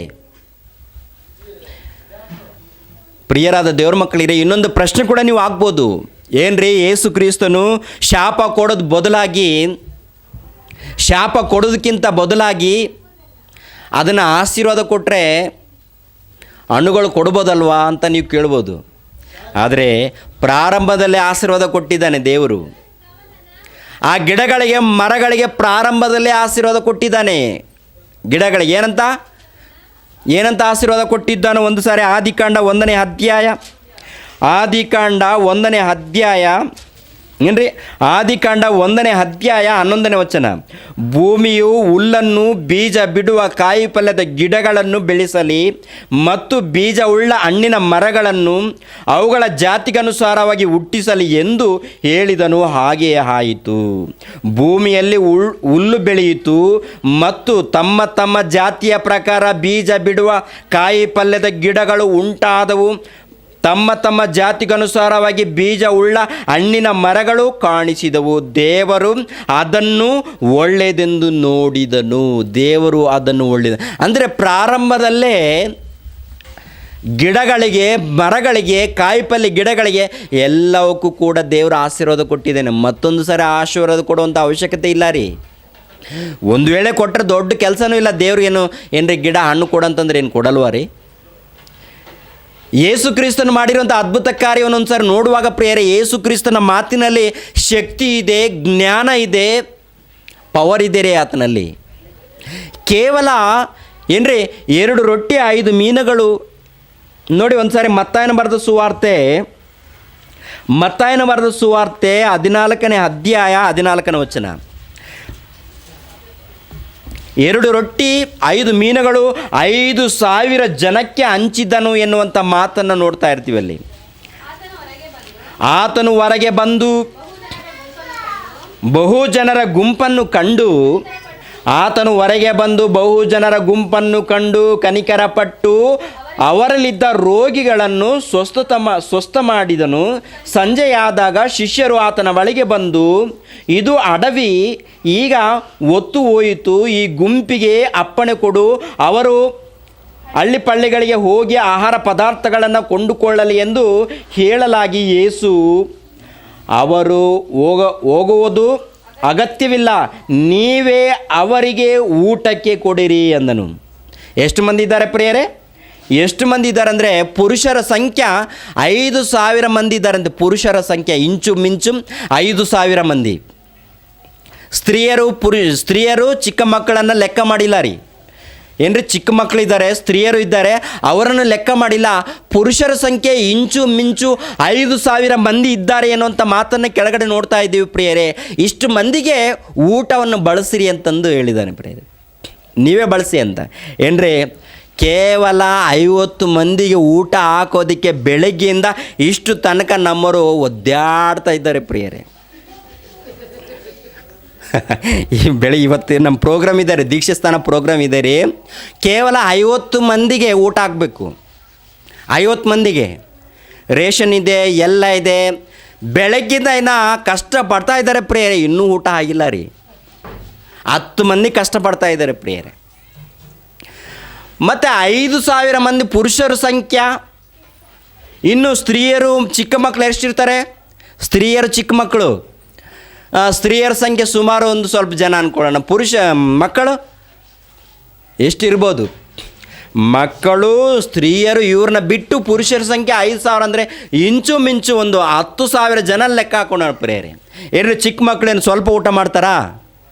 ಚಿಕ್ಕ ಮಕ್ಕಳು ಇರ್ತಾರೆ ನೋಡ್ರಿ, ಸ್ವಲ್ಪ ಊಟ ಮಾಡ್ತಾರ ಏನ್ರಿ? ದೊಡ್ಡವರೇ ಸ್ವಲ್ಪ ಊಟ ಮಾಡ್ತಾರೆ ಪ್ರಿಯರೇ. ಚಿಕ್ಕವರೇ ಜಾಸ್ತಿ ಊಟ ಮಾಡ್ತಾರೆ ಪ್ರಿಯರೇ. ಅದು ನಮ್ಗೆ ಗೊತ್ತಿಲ್ಲ ರೀ. ಚಿಕ್ಕ ಹುಡುಗರು ಇರ್ತಾರೆ ನೋಡಿ, ಚಿಕ್ಕ ಹುಡುಗರು ಅವರೇ ಜಾಸ್ತಿ ಊಟ ಮಾಡ್ತಾರೆ. ದೊಡ್ಡವರು ಲಿಮಿಟಾಗಿ ಊಟ ಮಾಡ್ತಾರೆ. ಎಷ್ಟು ಬೇಕು ಹೇಳಿ? ರೊಟ್ಟಿ ಅಂದ್ಕೊಳ್ಳೋಣ, ಎಷ್ಟು? 10,000 ಮಂದಿಗೆ 10,000 ಮಂದಿ ಇದ್ದಾರೆ ಅಂತ ತಿಳ್ಕೊಳ್ಳಿ. 10,000 ಮಂದಿಗೆ ಒಂದೊಂದು ರೊಟ್ಟಿ ಸರಿ ಆಗುತ್ತಾ? ಎಷ್ಟು ಬೇಕಾಗುತ್ತೆ? ಅಷ್ಟು ಮಂದಿಗೆ ಯೇಸು ಸ್ವಾಮಿ ಒಂದೇ ಒಂದು ಚಿಕ್ಕ ಪ್ರಾರ್ಥನೆ ಮಾಡಿದಗೋಸ್ಕರ ಅಷ್ಟು ಮಂದಿಗೆ ಊಟ ಕೊಟ್ಟಿರುವಂಥ ಯೇಸು ಕ್ರಿಸ್ತನು ಹಣ್ಣಿಗೆ ಹಣ್ಣು ಕೊಡು ಅಂತ ಹೇಳಿದ್ರದ್ದು ಅದೇನು ದೊಡ್ಡ ಕೆಲಸನಾ? ದೊಡ್ಡ ಕೆಲಸನಾ? ಹಣ್ಣಿನ ಮರವನ್ನು ಯಾಕೆ ಶಪಿಸಿದ್ದಾನೆ ಎನ್ನುವಂಥ ಸಂಗತಿಯನ್ನು ತಿಳ್ಕೋಬೇಕಂದ್ರೆ ಅರ್ಥ ಮಾಡ್ಕೊಳ್ಳೋದಕ್ಕೆ ಪ್ರಯತ್ನ ಮಾಡಬೇಕೆ ವಿನಃ ತಪ್ಪುಗಳನ್ನು ಹಿಡಿಯೋದಕ್ಕಲ್ಲ. ತಪ್ಪುಗಳನ್ನು ಹಿಡಿಯೋದಕ್ಕೆ ಪ್ರಯತ್ನ ಮಾಡಿದ್ರೆ ಹೆಜ್ಜೆ ಹೆಜ್ಜೆಯಲ್ಲಿ ತಪ್ಪು ಸಿಗುತ್ತೆ. ಮೊದಲೇ ನೀನೇ ತಪ್ಪುಗಾರನು, ನೀನೇ ಸುಳ್ಳುಗಾರನು, ನೀನೇ ದೊಡ್ಡ ಮೋಸಗಾರನು. ಯಾರು ದೇವರನ್ನು ತಪ್ಪು ಹಿಡಿಯೋದಕ್ಕೆ ಬರ್ತೀಯಾ? ದೇವರ ಉದ್ದೇಶ ಏನಿದೆ ಗೊತ್ತಾ? ದೇವರ ಸಂಕಲ್ಪ ಏನಿದೆ ಗೊತ್ತಾ? ದೇವರ ಸಂಕಲ್ಪನ ಅರ್ಥ ಮಾಡ್ಕೊಳ್ಬೇಕಾದ್ರೆ ಅವರ ಆಲೋಚನೆಯಲ್ಲಿ ಹೋದರೆ ಅರ್ಥ ಆಗತ್ತೆಯೇ ವಿನಃ ನಿನ್ನ ನೀಚ ಬುದ್ಧಿಯಿಂದ ಅರ್ಥ ಮಾಡ್ಕೊಳ್ಳೋಕೆ ಹೋದರೆ ನಿನಗೆ ತಪ್ಪೇ ಕಂಡು ಬರುತ್ತೆ. ನೀನು ಮೊದಲೇ ನೀಚನು, ಮೊದಲೇ ನೀನು ದುಷ್ಟನಾಗಿರುವಂಥ ನೀನು ಎಲ್ಲ ಕೂಡ ತಪ್ಪು ಹಿಡಿಯೋದಕ್ಕೆ ಆಲೋಚನೆ ಮಾಡ್ತಾಯಿದ್ದೆ. ನೀನು ದೊಡ್ಡ ಪಂಡಿತನ ಥರ ಅದು ತಪ್ಪು ಇದು ತಪ್ಪು ಅದು ತಪ್ಪು ಅಂತ ನೀನೇ ದೊಡ್ಡ ಕಳ್ಳ, ನೀನೇ ದೊಡ್ಡ ಮೋಸಗಾರ, ನೀನೇ ದೊಡ್ಡ ನೀಚನಾಗಿರುವಂಥ ನೀನು ನೀತಿವಂತನಾಗಿರುವಂಥ ಯೇಸು ಕ್ರಿಸ್ತನನ್ನು ತಪ್ಪು ಹಿಡಿತೀರಾ? ಆತನಲ್ಲಿ ತಪ್ಪು ಇದೆ ಅಂದ್ಕೊಳ್ತಿದ್ದೀರಾ? ಇಲ್ಲ ರೀ, ಮಹಾಜ್ಞಾನ ಇದೆ ಪ್ರಿಯರೇ, ಮಹಾಜ್ಞಾನ ಇದೆ. ಯೇಸು ಕ್ರಿಸ್ತನು ಆ ಅಂಜೂರದ ಮರವನ್ನು ಯಾಕೆ ಶಪಿಸಿದ್ದಾನೋ ಅದು ನಮಗೆ ಅರ್ಥ ಆಗಬೇಕು. ಯಾರನ್ನು ಕುರಿತು ಹೋಲಿಸಿದ್ದಾನೋ ಅದು ನಮಗೆ ಅರ್ಥ ಆಗಬೇಕು. ಯಾಕೆಂದರೆ ಈ ಕೊನೆ ದಿನಗಳಲ್ಲಿದ್ದೀವಿ. ಈ ಮಾತುಗಳನ್ನು ಅರ್ಥ ಮಾಡಿಕೊಳ್ಳದೆ ಹೋದರೆ ನೀವು ಎಷ್ಟು ಭಯಂಕರವಾದಂಥ ಶಿಕ್ಷೆಗೆ ಒಳಗಾಗ್ತೀರೋ ನಿಮ್ಗೆ ಅರ್ಥ ಆಗಬೇಕು. ಯಾಕೆಂದರೆ ದೇವರ ಮಾತನ್ನು ಅರ್ಥ ಮಾಡಿಕೊಳ್ಳೋದಕ್ಕೆ ಆಲೋಚನೆ ಮಾಡಬೇಕು. 24 ಗಂಟೆ ತಪ್ಪು ಹಿಡಿಯೋದಕ್ಕೆ ಪ್ರಯತ್ನ ಮಾಡಿದ್ರೆ ಏನು ಅರ್ಥ ಆಗುತ್ತೆ? ನೀನೇ ದೊಡ್ಡ ಕಳ್ಳ. ಅರ್ಥ ಆಗುತ್ತಾ? ಪ್ರಿಯರಾದ ದೇವರ ಮಕ್ಕಳಿರ, ಉಂಟಾಗಿರುವ ವಸ್ತುಗಳಲ್ಲಿ ಆತನಿಲ್ಲದೆ ಉಂಟಾಗಲಿಲ್ಲ ಎನ್ನುವಂಥ ಮಾತನ್ನು ಬೈಬಲಲ್ಲಿ ನೋಡ್ತೀವಿ. ಅಂದರೆ ಈ ಪಂಚಭೂತಗಳಲ್ಲಿ ಏನೇನಿದೆಯೋ ಯೇಸು ಕ್ರಿಸ್ತನು ಇಲ್ಲದೆ ಒಂದು ಕೂಡ ಉಂಟಾಗಲಿಲ್ಲವಂತೆ. ಯಾವುದೇ ಆಗಿರ್ಬೋದು, ಗುಡ್ಡ ಆಗಿರ್ಬೋದು, ಬೆಟ್ಟಗಳಾಗಿರ್ಬೋದು, ನದಿಗಳಾಗಿರ್ಬೋದು, ಸಮುದ್ರ ಆಗಿರ್ಬೋದು, ಸಮುದ್ರದಲ್ಲಿ ಜಲರಾಶಿಗಳಾಗಿರ್ಬೋದು, ಇಲ್ಲ ಜಲ ಏನೇ ಆಗಿರ್ಬೋದು, ಮೀನುಗಳಾಗಿರ್ಬೋದು, ತಿಮಿಂಗಲಗಳಾಗಿರ್ಬೋದು, ಜಂತುಗಳಾಗಿರ್ಬೋದು, ಪ್ರಾಣಿಗಳಾಗಿರ್ಬೋದು, ಏನೇ ಆಗಿರ್ಬೋದು, ಪ್ರತಿಯೊಂದು ಕೂಡ ಯೇಸು ಕ್ರಿಸ್ತನು ಇಲ್ಲದೆ ಉಂಟಾಗಲಿಲ್ಲವಂತೆ. ಯೇಸು ಕ್ರಿಸ್ತನು ಇಲ್ಲದೆ ಉಂಟಾಗದೆ ಇರುವಾಗ ಆತನ ಮೂಲಕ ಸಮಸ್ತ ಉಂಟಾಗಿರುವಾಗ ಆತನ ಮೂಲಕ ಉಂಟಾಗಿರುವಾಗ ಏನರ ಆತನಿಗೆ ಗೊತ್ತಿಲ್ವಾ?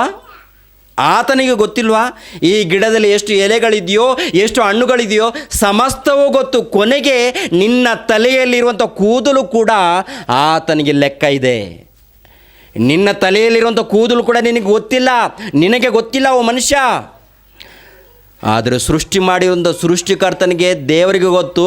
ಯೇಸು ಕ್ರಿಸ್ತನಿಗೆ ನಿನ್ನ ತಲೆಯಲ್ಲಿರುವಂಥ ಕೂದಲು ಕೂಡ ಲೆಕ್ಕ ಇದೆ, ಗೊತ್ತು. ನಿನ್ನ ನರಗಳು, ನಿನ್ನ ಎಲುಬುಗಳು, ಅಂಗಾಲು ಮೊದಲುಗೊಂಡು ತಲೆ ಕೂದಲವರೆಗೆ ದೇಹದಲ್ಲಿ ಎಷ್ಟು ಕ್ರಿಮಿಗಳಿದೆಯೋ ಪ್ರತಿ ಒಂದು ಕೂಡ ಯೇಸು ಕ್ರಿಸ್ತನಿಗೆ ಗೊತ್ತು. ತಂದೆಯಾದ ದೇವರಿಗೆ ಕೂಡ ಗೊತ್ತು. ತಂದೆಯಾದ ದೇವರಿಗೆ ಗೊತ್ತು, ಯೇಸು ಕ್ರಿಸ್ತನಿಗೆ ಗೊತ್ತು. ಪ್ರಿಯರೇ, ಆ ಮರವನ್ನು ಯಾಕೆ ಶಪಿಸಿದ್ದಾನೋ ಎನ್ನುವಂಥದ್ದನ್ನು ಮೊದಲು ತಿಳ್ಕೊಳ್ಳಿ.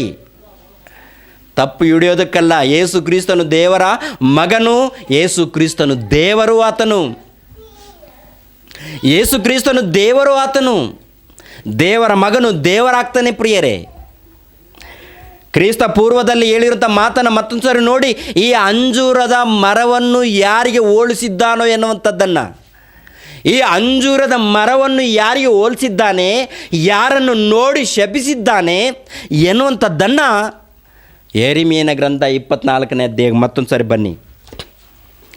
ಯೆರೆಮೀಯ ಗ್ರಂಥ 24ನೇ ಅಧ್ಯಾಯ 3ನೇ ವಚನವನ್ನು. ಆಗ ಯೆಹೋವನು ನನ್ನನ್ನು ಯೆರೆಮೀಯನೇ ಕೇಳ್ತಾ ಇದ್ದಾನೆ. ಯೆರೆಮೀಯನೇ, ಏನನ್ನು ನೋಡುತ್ತೀ ಎಂದು ಕೇಳಲು, ನಾನು ಅಂಜೂರದ ಫಲಗಳನ್ನು ನೋಡುತ್ತೇನೆ. ಉತ್ತಮ ಫಲಗಳು ಅತ್ಯುತ್ತಮವಾಗಿವೆ, ಕೆಟ್ಟ ಫಲಗಳು ಬಹಳ ಕೆಟ್ಟಿವೆ.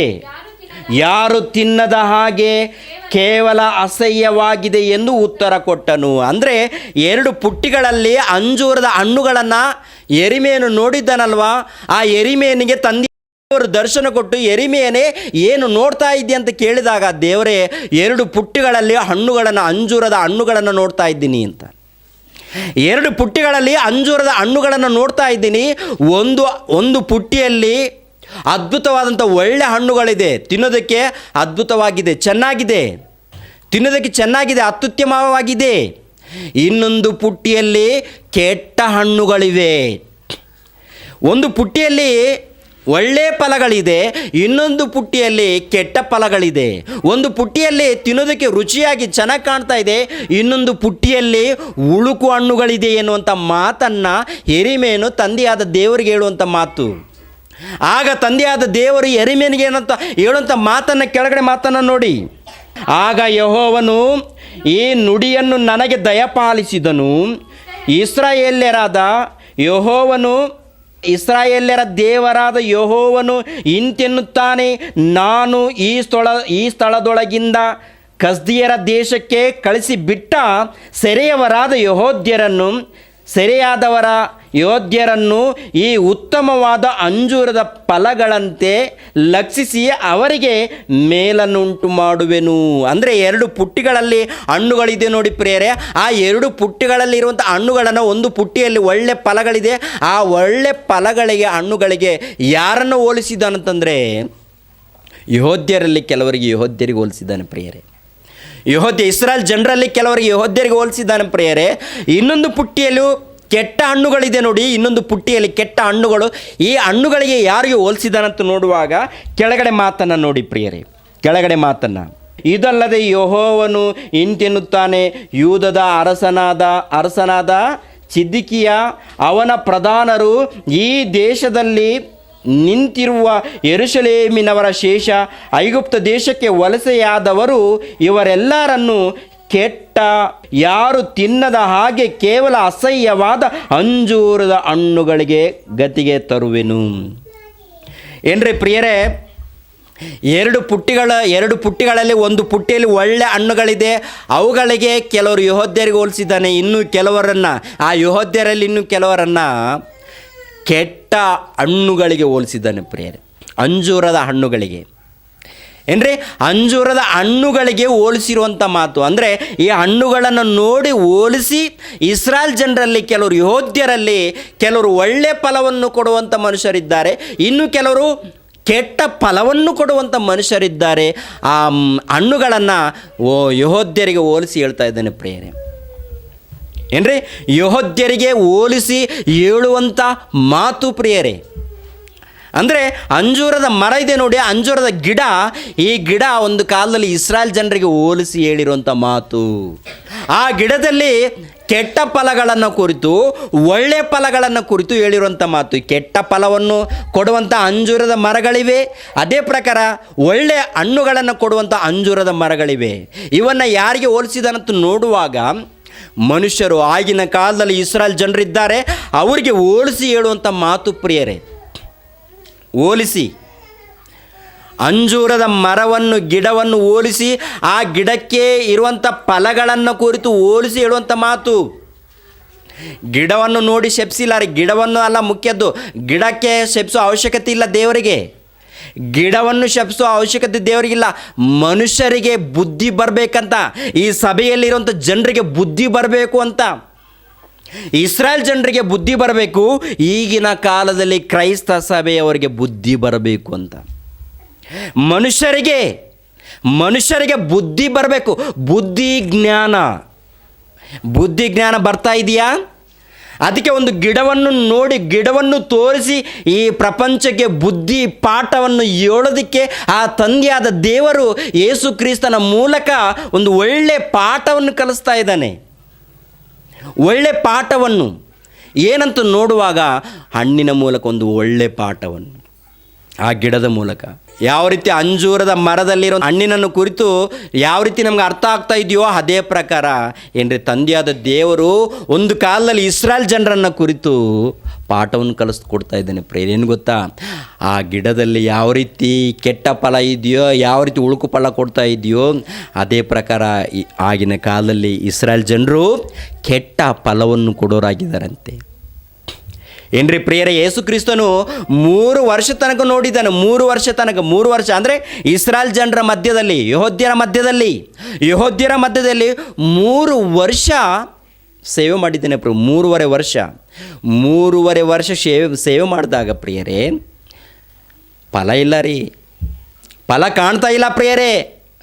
ಏನ್ರಿ, ಫಲ ಕಾಣ್ತಾ ಇಲ್ಲ. ಅದಕ್ಕೆ ಗಿಡವನ್ನು ಹೋಲಿಸಿ ಹೇಳ್ತಾ ಇದೆ, ಏನು ಗೊತ್ತಾ, 3 ವರ್ಷದಿಂದ ನಾನು ಈ ಗಿಡದಲ್ಲಿ, ಅಂಜೂರದ ಗಿಡದಲ್ಲೇ ಫಲವನ್ನು ಹುಡುಕ್ತಾ ಇದ್ದೀನಿ, ಆದರೆ ಫಲ ಇಲ್ಲ. ಇನ್ನು ಕೆಲವು ಮರಗಳಲ್ಲಿ ಉಳುಕು ಫಲಗಳು, ಎಲ್ಲೋ ಒಂದು ಕಡೆ ಮಾತ್ರ ಒಳ್ಳೆ ಫಲವನ್ನು ಕೊಡುವಂಥ ಮರಗಳಿದೆ, ಗಿಡಗಳಿದೆ. ಆದರೆ ಅನೇಕ ಗಿಡಗಳು ಉಳುಕು ಫಲವನ್ನು ಕೊಡುವಂಥದ್ದಿದೆ, ಇನ್ನೂ ಗಿಡಗಳು ಹಣ್ಣುಗಳು ಕೊಡಲಾರ್ದಂಥ ಮರಗಳು ಇದೆ ಅಂತಂದು ನೊಂದುಕೊಂಡು ಪಾಠವನ್ನು ಕಲಿಸೋದಕ್ಕೆ ಆ ಒಂದು ಅಂಜೂರದ ಮರವನ್ನು ಕುರಿತು ಸಮಾಜಕ್ಕೆ ಹೇಳಿದ್ದಾನೆ ಪ್ರಿಯರಾದ ದೇವರ ಮಕ್ಕಳೇ. ಚೆನ್ನಾಗಿ ಆಲೋಚನೆ ಮಾಡಿದ್ರೆ ಆ ಗಿಡವನ್ನು ಶಪಿಸೋದಕ್ಕೆ ಕಾರಣ ಏನಂತಂದರೆ ಮನುಷ್ಯರೇ ಕಾರಣ. ಆ ಗಿಡವನ್ನು ಶಪಿಸೋದಕ್ಕೆ ಕಾರಣ ಏನಂತಂದರೆ ಮನುಷ್ಯರು. ಆಗಿನ ಕಾಲದಲ್ಲಿ ಯೆಹೂದ್ಯರು, ಇಸ್ರಾಯೇಲ್ ಜನರು. ಯಾಕೆ ಗೊತ್ತಾ, ಎಷ್ಟು ಅದ್ಭುತವಾದಂಥ ಒಳ್ಳೆ ಮಾತುಗಳನ್ನು ಹೇಳ್ತಾ ಇದ್ರು ಅವ್ರು ನಂಬ್ತಾ ಇಲ್ಲ ರೀ, ತಿಳ್ಕೊಳ್ತಾ ಇಲ್ಲ ರೀ, ಅರ್ಥ ಮಾಡ್ಕೊಳ್ತಾ ಇಲ್ಲ ರೀ, ಬರೀ ತಪ್ಪು ಹಿಡಿತಾ ಇದ್ದಾರೆ ಪ್ರಿಯರೇ. 24 ಗಂಟೆ ತಪ್ಪು ಹಿಡಿಯೋದಕ್ಕೇ. ಯೇಸು ಕ್ರಿಸ್ತನು ಒಳ್ಳೆ ಮಾತು ಹೇಳ್ತಾ ಇದ್ದಾರೆ ಪ್ರಿಯರೇ. ಯೇಸು ಕ್ರಿಸ್ತನನ್ನು ಎಂಥ ಮಾತಿನಿಂದ ಆತನಿಗೆ ಬೈದಿದ್ದಾರೆ ಇವನು ದೆವ್ವ ಹಿಡಿದವನಂತ ಯೇಸು ಕ್ರಿಸ್ತನಿಗೆ ಹೇಳಿದ್ದಾರೆ ಪ್ರಿಯರೇ. ಈಗಿನ ಕಾಲದಲ್ಲೂ ಕೂಡ ಹೇಳೋರಿದ್ದಾರೆ.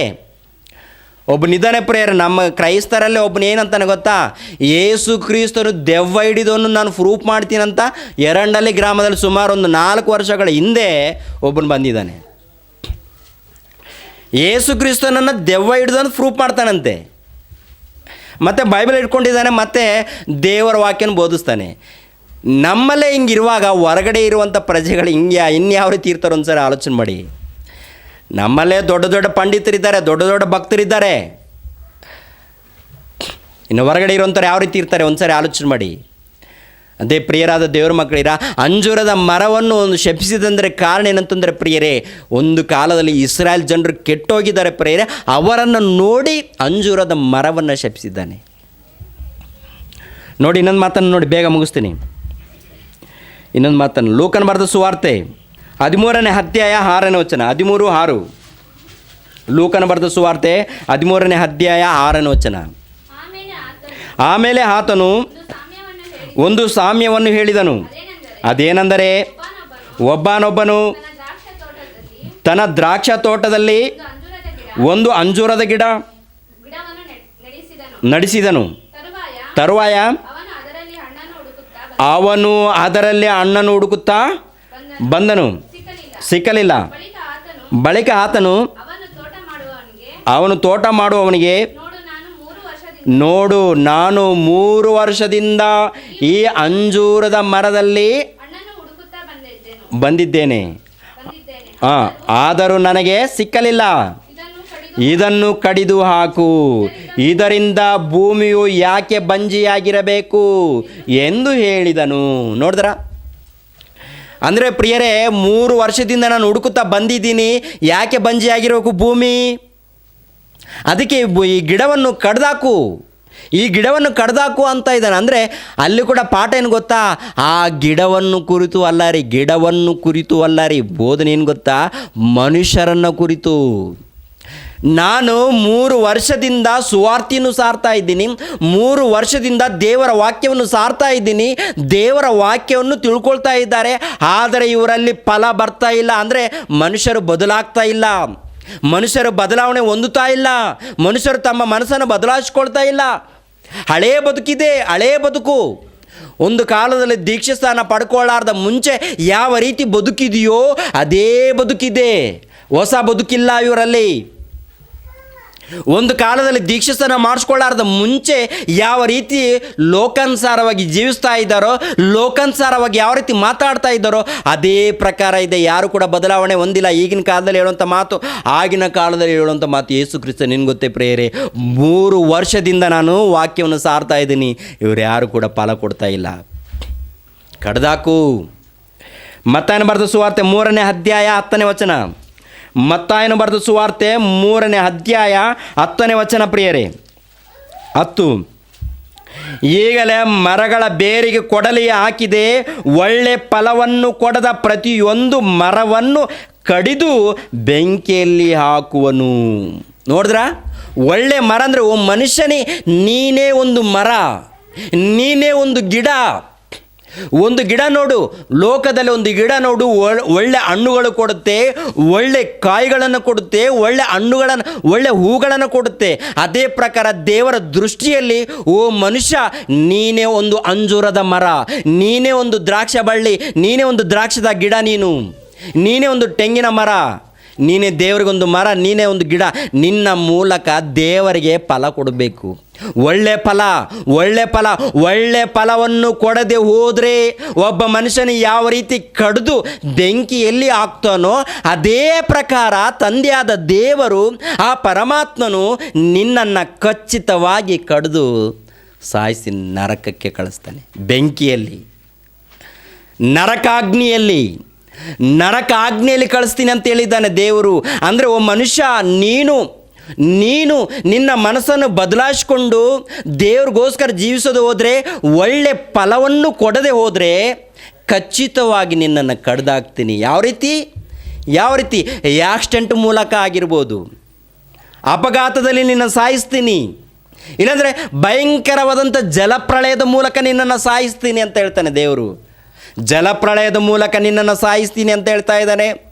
ಸುನಾಮಿ ಮೂಲಕ, ಇಲ್ಲ ಯಾವುದೋ ಒಂದು ಅಪಘಾತದ ಮೂಲಕ ನಿನ್ನನ್ನು ಸಾಯಿಸಿ ಬಿಡ್ತೀನಿ ಅಂತ ದೇವರು ಹೇಳ್ತಾರೆ. ಏನು ಗೊತ್ತಾ? ಒಳ್ಳೆ ಫಲವನ್ನು ಕೊಡದೆ ಹೋದರೆ ಖಚಿತವಾಗಿ ನಿನ್ನನ್ನು ಸಾಯಿಸ್ತೀನಂತ ಆ ತಂದೆಯಾದ ಪರಮಾತ್ಮನು ಹೇಳುವಂಥ ಮಾತು. ಮತಕ್ಕೆ ಸಂಬಂಧಪಟ್ಟಿಲ್ಲ, ದೇವರು ಹೇಳುವಂಥ ಮಾತು. ನೀನು ನಂಬಿದರೆ ನಂಬು, ಬಿಟ್ಟರೆ ಬಿಡು. ನೀನು ನಂಬಿದರೆ ಸಂತೋಷ, ನಂಬದೆ ಹೋದರೂ ಸಂತೋಷ, ನನಗೇನು ನಷ್ಟ ಇಲ್ಲ. ನಾನು ದೇವ್ರಿಗೋಸ್ಕರ ಬದುಕದೆ ಹೋದರೆ ನಾನು ನಷ್ಟ ಹೋಗ್ತೀನಿ. ಅದೇ ಪ್ರಕಾರ ನಿನಗೆ ನಷ್ಟ ಹೋಗದಂತೆ ಇರಬೇಕು ಅಂದ್ಕೊಂಡ್ರೆ ದೇವರ ಮಾತಿಗೆ ತಲೆ ಬಾಗಿಸು. ಮತ ಅಂತ ಅಂದ್ಕೊಂಡ್ರೆ ಹೋಗು.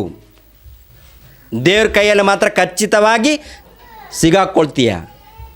ದೇವರ ಕೈಯಲ್ಲಿ ಎಲ್ಲರೂ ಕೂಡ ಸಿಗಾಕ್ಕೊಳ್ತಾರೆ, ಖಚಿತವಾಗಿ ಪರಮಾತ್ಮನ ಕೈಯಲ್ಲಿ, ಆ ತಂದೆಯಾದ ದೇವರ ಕೈಯಲ್ಲಿ. ದೇವರು ನಮ್ಮ ತಂದೆ, ಪರಮಾತ್ಮನು ತಂದೆ.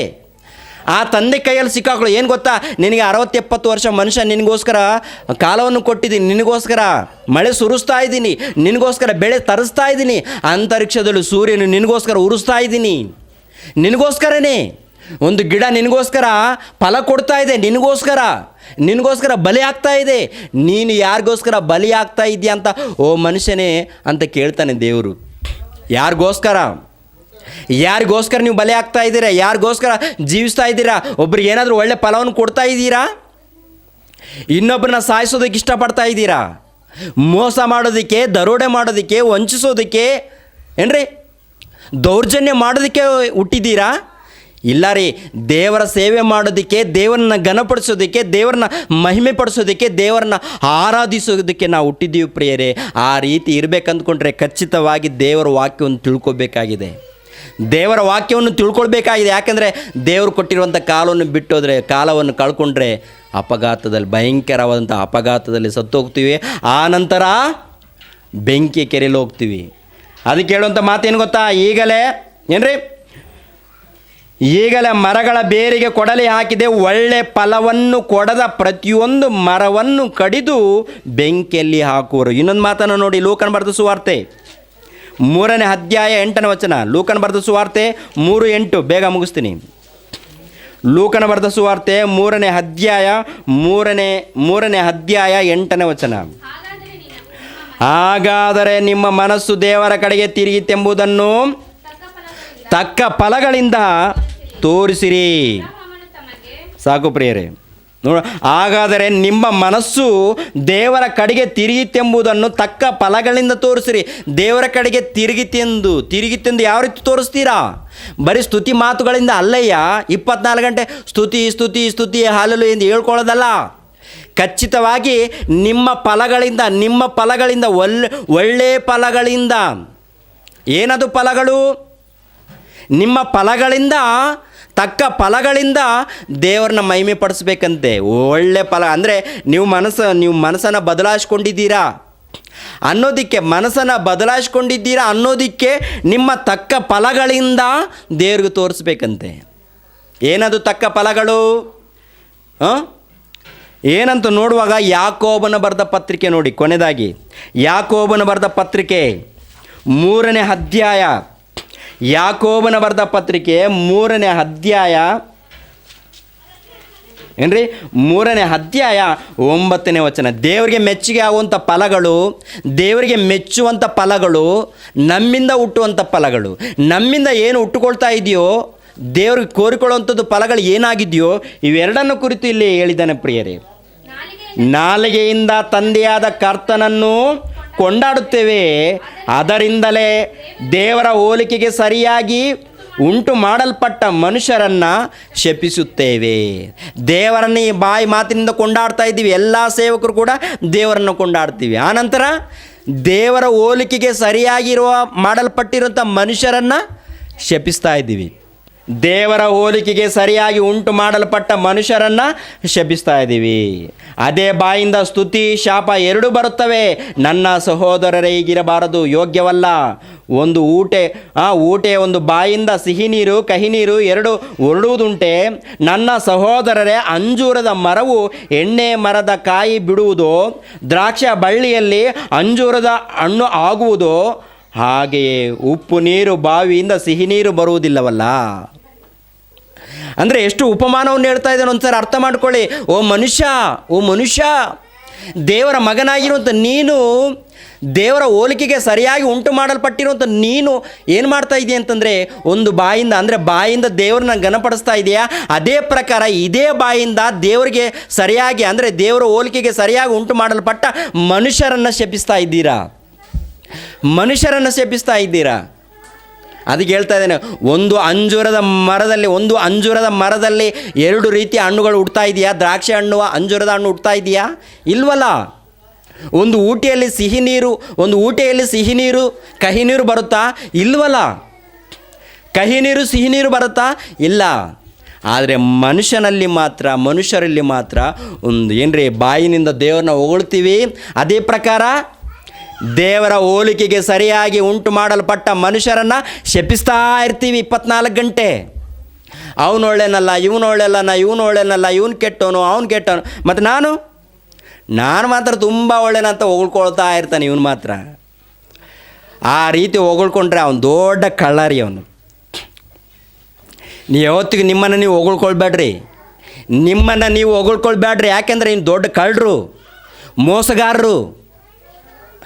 ಮೋಸಗಾರರು ಹೌದು ಅಲ್ಲೂ ಅಂತ ಬೈಬಲ್ ಇಟ್ಕೊಂಡು ಹೇಳ್ರಿ ನೋಡೋಣ. ನಾನು ನೀತಿವಂತನು, ನಾನು ದೇವ್ರಿಗೋಸ್ಕರ ಹೋರಾಡ್ತಾ ಇದ್ದೀನಿ, ದೇವರ ಸೇವೆ ಪಕ್ಕ ಮಾಡ್ತಾ ಇದ್ದೀನಿ ಅಂತ ಖಚಿತವಾಗಿ ಬೈಬಲ್ ಇಟ್ಕೊಂಡು ಹೋದ್ರಿ ನೋಡೋಣ. ಬೈಬಲ್ ಇಟ್ಕೊಂಡು ಆಲೋಚನೆ ಮಾಡ್ತಾರೆ ಪ್ರೇರೆ, ಎಷ್ಟು ದೊಡ್ಡ ಕಳ್ಳರಾಗಿದ್ದೀವೋ ಈ ವಾಕ್ಯ ಹೇಳುತ್ತೆ ಪ್ರೇರೆ, ನಾವೆಲ್ಲರೂ ದೊಡ್ಡ ಕಳ್ಳರಾಗಿದ್ದೀವಿ ಅಂತ. ಆದರೆ ಇವತ್ತು ನೀತಿವಂತರಾಗಿ ಕರೆಯಲ್ಪಡ್ತಾ ಇದ್ದೀವಿ ಅಂದರೆ ಕಾರಣ ಯೇಸು ಕ್ರಿಸ್ತನ ತನ್ನ ಪ್ರೀತಿಯ ತ್ಯಾಗವನ್ನು, ತನ್ನ ರಕ್ತದ ಮೂಲಕ ನಾವು ಪರಿಶುದ್ಧರಾಗಿ ಕರೆಯಲ್ಪಡ್ತಿದ್ದೇವೆ.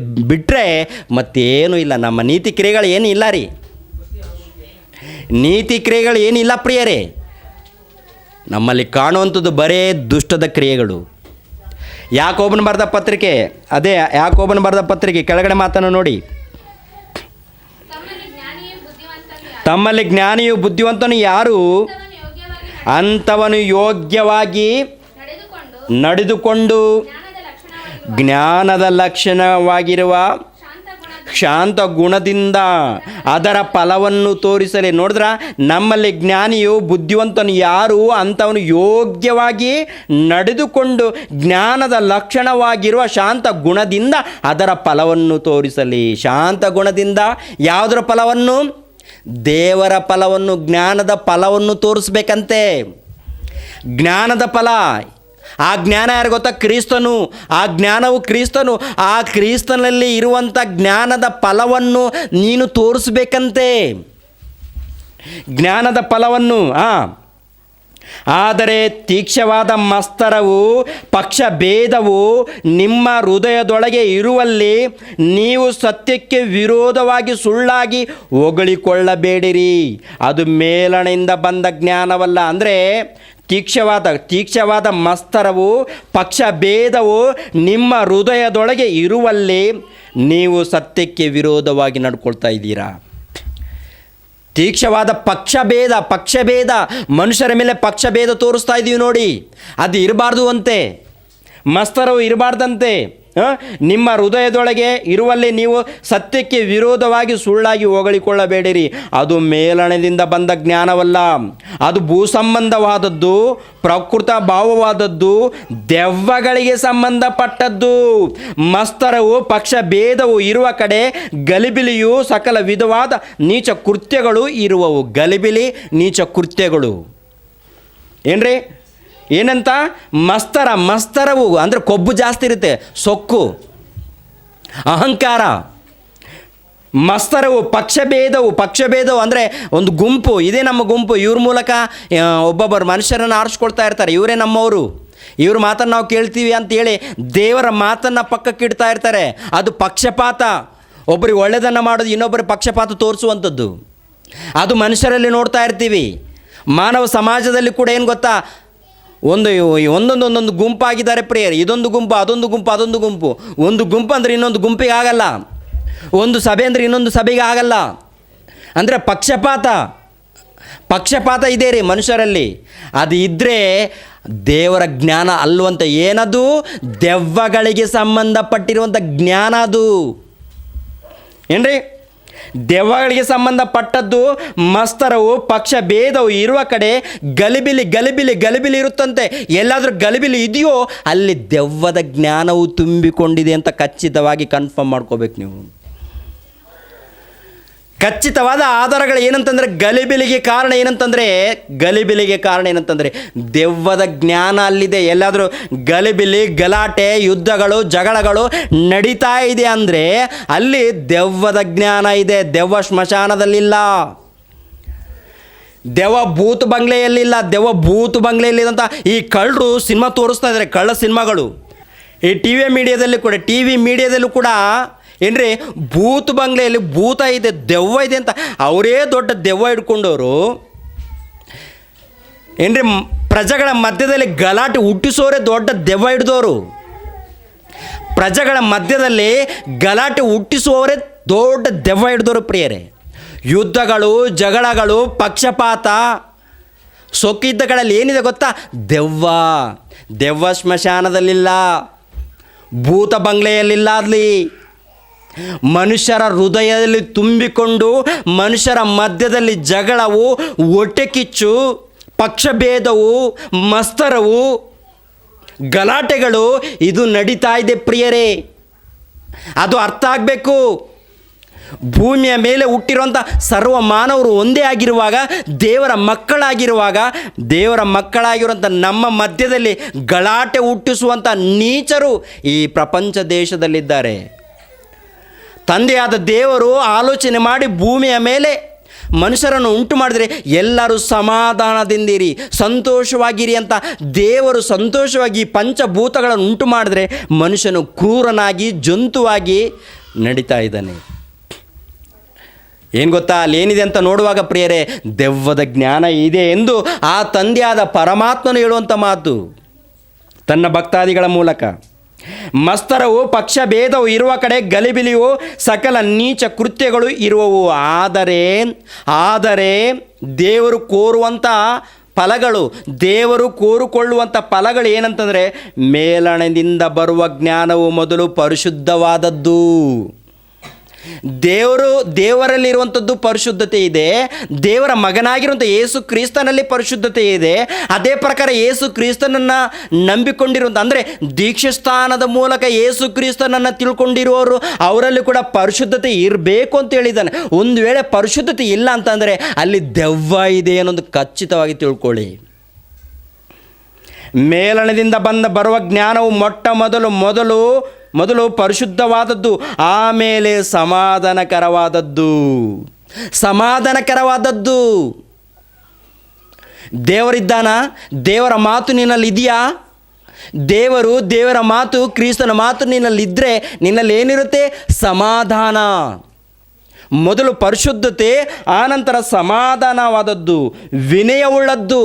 ನಂತರ ವಿನಯವುಳ್ಳದ್ದು, ಸಂತೋಷವಾಗಿ ಒಪ್ಪಿಕೊಳ್ಳುವಂಥದ್ದು, ಕರುಣೆ ಮುಂತಾದ ಫಲಗಳಿಂದ ತುಂಬಿರುವಂಥದ್ದು. ಕರುಣೆ ಏನ್ರಿ? ವಿನಯ ಉಳ್ಳಂಥದ್ದು, ಸಂತೋಷವಾಗಿರುವಂಥದ್ದು ಏನ್ರಿ? ಇದೆಂತ ಪ್ರೇರೆ ಏನ್ರಿ? ಪ್ರೀತಿ, ಸಂತೋಷ, ಸಮಾಧಾನ ಎನ್ನುವಂಥ ಪದವನ್ನು ಗಲಾತ್ಯದವರಿಗೆ ಬರೆದ ಪತ್ರಿಕೆ 5ನೇ ಅಧ್ಯಾಯ 22ನೇ ವಚನದಲ್ಲಿ ನೋಡ್ತಾ ಇರ್ತೀವಿ ಪ್ರೇರೆ. ಆದರೆ ಓದೋದು ಬೇಡ ಇವಾಗ. ನೋಡಿದ್ರ ಇನ್ನೊಂದು ಕೆಳಗಡೆ ಮಾತನ್ನು ಹೇಳಿದ್ದಾನೆ ಪ್ರೇರೆ. ಸಮಾಧಾನವೆಂಬ ಬೀಜವನ್ನು ಬಿತ್ತಿ ನೀತಿ ಎಂಬ ಫಲವನ್ನು ಕೊಯ್ಯುವರು. ನೀತಿಯೆಂಬ ಫಲವನ್ನು ನೋಡಿದ್ರೆ ದೇವರು ಕೋರಿಕೊಳ್ಳುವಂಥದ್ದು ಏನು ಗೊತ್ತಾ? ನೀತಿ, ನ್ಯಾಯ, ಸಮಾಧಾನ, ಪರಿಶುದ್ಧತೆ, ಕರುಣೆ, ಇದು ದೇವರು ಕೋರ್ಕೊಳ್ತಾ ಇದ್ದಾನೆ. ಅದು ಯೇಸು ಕ್ರಿಸ್ತನಲ್ಲಿ ನೋಡ್ತಾ ಇದ್ವಿ. 1ನೇ ಶತಮಾನದಲ್ಲಿ ಅಪೊಸ್ತಲರಲ್ಲಿ, ಪೌಲನಲ್ಲಿ ಏನ್ರಿ, ಕ್ರೈಸ್ತರಲ್ಲಿ ಅದನ್ನು ನೋಡ್ತಾ ಇದ್ದೀವಿ ಪ್ರೇರೆ. ದೇವರ ಪ್ರೀತಿ, ದೇವರ ಕರುಣೆ, ದೇವರ ಪರಿಶುದ್ಧತೆ, ದೇವರ ತ್ಯಾಗ, ಅದೆಲ್ಲವನ್ನು ಕೂಡ 1ನೇ ಶತಮಾನದಲ್ಲಿ ಕ್ರೈಸ್ತರಲ್ಲಿ ನೋಡ್ತಾ ಇದ್ದೀವಿ. ಇವತ್ತು ನೀನು ನಾನು ಕ್ರೈಸ್ತರ ನಿಮ್ಮಲ್ಲಿ ನನ್ನಲ್ಲಿ ದೇವರ ಪರಿಶುದ್ಧತೆ, ನೀತಿ ಕಂಡು ಬರ್ತಾ ಇದೆಯಾ? ತ್ಯಾಗ ಕಂಡು ಬರ್ತಾ ಇದೆಯಾ? ಪ್ರೀತಿ ಕಂಡು ಬರ್ತಾ ಇದೆಯಾ? ಒಂದು ಸಾರಿ ನಿಮ್ಮನ್ನು ನೀವು ಪರಿಶೋಧನೆ ಮಾಡಿಕೊಡಿ. ಕೊನೆಯದಾಗಿ ಮತ್ತಾಯನ ಬರೆದ ಸುವಾರ್ತೆ 7ನೇ ಅಧ್ಯಾಯ 19, 7ನೇ ಅಧ್ಯಾಯ 17ನೇ ವಚನ ನೋಡಿ. ಒಳ್ಳೆಯ ಮರಗಳೆಲ್ಲ ಒಳ್ಳೆಯ ಫಲವನ್ನು ಕೊಡುವವು, ಉಳುಕು ಮರವು ಕೆಟ್ಟ ಫಲವನ್ನು ಕೊಡುವುದು. ಒಳ್ಳೆಯ ಮರವು ಕೆಟ್ಟ ಫಲವನ್ನು ಕೊಡಲಾರದು, ಉಳುಕು ಮರವು ಒಳ್ಳೆಯ ಫಲವನ್ನು ಕೊಡಲಾರದು. ಒಳ್ಳೆಯ ಫಲವನ್ನು ಕೊಡದ ಎಲ್ಲ ಮರಗಳನ್ನು ಕಡಿದು ಬೆಂಕಿಯಲ್ಲಿ ಹಾಕುತ್ತಾರೆ. ನೋಡಿದ್ರಾ? ಓ ಮನುಷ್ಯನೇ, ನಿನ್ನಲ್ಲಿ ದೇವರು ಒಳ್ಳೆಯ ಫಲಗಳನ್ನು ಎದುರು ನೋಡ್ತಾ ಇದ್ದಾನೆ. ನಿನ್ನಲ್ಲಿ ದೇವರು ಒಳ್ಳೆಯ ಫಲಗಳನ್ನು ಎದುರು ನೋಡ್ತಾ ಇದ್ದಾನೆ. ಒಳ್ಳೆ ಫಲಗಳನ್ನು ಕೊಟ್ಟರೆ, ಒಳ್ಳೆ ಫಲಗಳ ಮೂಲಕ ನೀನು ದೇವರನ್ನು ಘನಪಡಿಸಿದರೆ ದೇವರಿರುವಂಥ ಮಹಾಲೋಕವನ್ನು ಪಡ್ಕೊಳ್ತೀರ. ಇಲ್ಲದಿದ್ದರೆ ಬೆಂಕಿಯ ಕೆರೆ ಹೋಗ್ತೀರ. ಒಳ್ಳೆ ಫಲವನ್ನು ಕೊಡದ ಮರವನ್ನು ಕಡಿದು ಬೆಂಕಿಯಲ್ಲಿ ಹಾಕುತ್ತೀನಿ ಎಂದಿದ್ದಾನೆ. ಅದೇ ಮನುಷ್ಯರನ್ನು ಕುರಿತು. ಆದ್ದರಿಂದ ಪ್ರಿಯರಾದ ದೇವರ ಮಕ್ಕಳಿರ, ದೀಕ್ಷೆ ಸ್ಥಾನ ಪಡ್ಕೊಂಡಿರುವಂಥ ಪ್ರತಿ ಕ್ರೈಸ್ತರು ಸಮಾಜಕ್ಕೆ ಒಳ್ಳೆ ಪ್ರೀತಿ, ದೇವರ ಪ್ರೀತಿಯನ್ನು ತೋರಿಸ್ಬೇಕು, ದೇವರ ತ್ಯಾಗವನ್ನು ತೋರಿಸ್ಬೇಕು, ದೇವರು ತೋರಿಸಿರುವಂಥ ಕರುಣೆಯನ್ನು ತೋರಿಸ್ಬೇಕು. ಗಲಾಟೆಗಳನ್ನು ಇರಬಾರ್ದು, ಗಲಿಬಿಲಿ ಇರಬಾರ್ದು, ಗೊಂದಲ ಇರಬಾರ್ದು, ಸಮಾಧಾನ ಇರಬೇಕು. ದೇವರು ತೋರಿಸಿರುವಂಥ ಪ್ರೀತಿಯನ್ನು ಸಮಾಜಕ್ಕೆ ತೋರಿಸ್ಬೇಕು. ಈ ರೀತಿ ಇದ್ದರೆ ದೇವರು ಮಹಾಲೋಕವನ್ನು ನಿಮ್ಗೆ ಕೊಡ್ತಾನೆ. ಇಲ್ಲದೆ ಹೋದರೆ ಒಂದು ಗಿಡವನ್ನು ಯಾವ ರೀತಿ ಕಡ್ದಾಕ್ತೀವೋ ಅದೇ ಪ್ರಕಾರ ದೇವರು ಕಡ್ದಾಕ್ತಾನೆ. ಅದಕ್ಕೆ ಸುನಾಮಿ, ಭೂಕಂಪಗಳು, ಜಲಪ್ರಳಯಗಳು ಬರ್ತಾ ಇದೆ ಪ್ರೇರೆ. ಆದ್ದರಿಂದ ಎಲ್ಲರೂ ಪ್ರತಿಯೊಬ್ಬರು ಮನಸ್ಸನ್ನು ಬದಲಾಯಿಸಿಕೊಂಡು ವಾಕ್ಯದ ಪ್ರಕಾರ ನಡಿಬೇಕೆಂಬುದಾಗಿ ಹೇಳುತ್ತಾ ಚಿಕ್ಕ ಮಾತುಗಳನ್ನು ಹೇಳಿ ನಾನು ಮುಗಿಸ್ತಾ ಇದ್ದೀನಿ. ಎಲ್ಲರೂ ತಲೆಬಾಗಿಸಿರಿ, ಪ್ರಾರ್ಥನೆ ಮಾಡಿ ಮುಗಿಸ್ತಾ ಇದ್ದೀನಿ ಪ್ರೇರೆ. ಭೂಮಿ ಆಕಾಶವನ್ನು ಉಂಟು ಮಾಡಿರುವಂಥ ತಂದೆಯಾದ ದೇವರೇ, ನಿಮ್ಮ ಶ್ರೇಷ್ಠವಾದಂಥ ನಾಮಕ್ಕೆ ವಂದನೆಗಳು, ಸ್ತೋತ್ರಗಳನ್ನು ಚೆಲ್ಲಿಸ್ತಾ ಇದ್ದೀನಿ ತಂದೆ. ಇಷ್ಟು ತನಕ ಯೇಸು ಕ್ರಿಸ್ತನು ಅಂಜೂರದ ಮರವನ್ನು ಯಾಕೆ ಶಪಿಸಿದ್ದಾನೆ, ಶಪಿಸೋದಕ್ಕೆ ಕಾರಣ ಏನು, ಯಾರನ್ನು ಕುರಿತು ಆ ಮಾತುಗಳನ್ನು ಹೇಳಿದ್ದಾನೆ ಎನ್ನುವಂಥ ಎಲ್ಲವನ್ನು ಕುರಿತು ನಿಮ್ಮ ಮಕ್ಕಳಿಗೆ ಹೇಳಿದ್ದೀನಿ ತಂದೆ. ತಂದೆಯಾದ ದೇವರು ಎಲ್ಲರನ್ನೂ ಆಶೀರ್ವದಿಸಿ, ಕೇಳುವಂಥ ಪ್ರತಿಯೊಬ್ಬರನ್ನು ಆಶೀರ್ವದಿಸಿ, ಪ್ರತಿಯೊಬ್ಬರು ನಿಮ್ಮ ಮಾತಿಗೆ ಒಳಪಟ್ಟು ವಾಕ್ಯದ ಪ್ರಕಾರ ನಡೆಯೋದಕ್ಕೆ ಒಳ್ಳೆಯ ಫಲಗಳನ್ನು ಕೊಡೋದಕ್ಕೆ ನಿಮ್ಮ ಮಕ್ಕಳನ್ನು ಆಶೀರ್ವದಿಸಿ. ಒಳ್ಳೆಯ ಫಲಗಳನ್ನು ಕೊಡುವಂಥ ಒಳ್ಳೆಯ ಮನಸ್ಸನ್ನು ಅನುಗ್ರಹಿಸಿ. ಯೇಸು ಪವಿತ್ರ ನಾಮದಲ್ಲಿ ಬೇಡ್ತಾ ಇದ್ದೀನಪ್ಪ ತಂದೆಯೇ.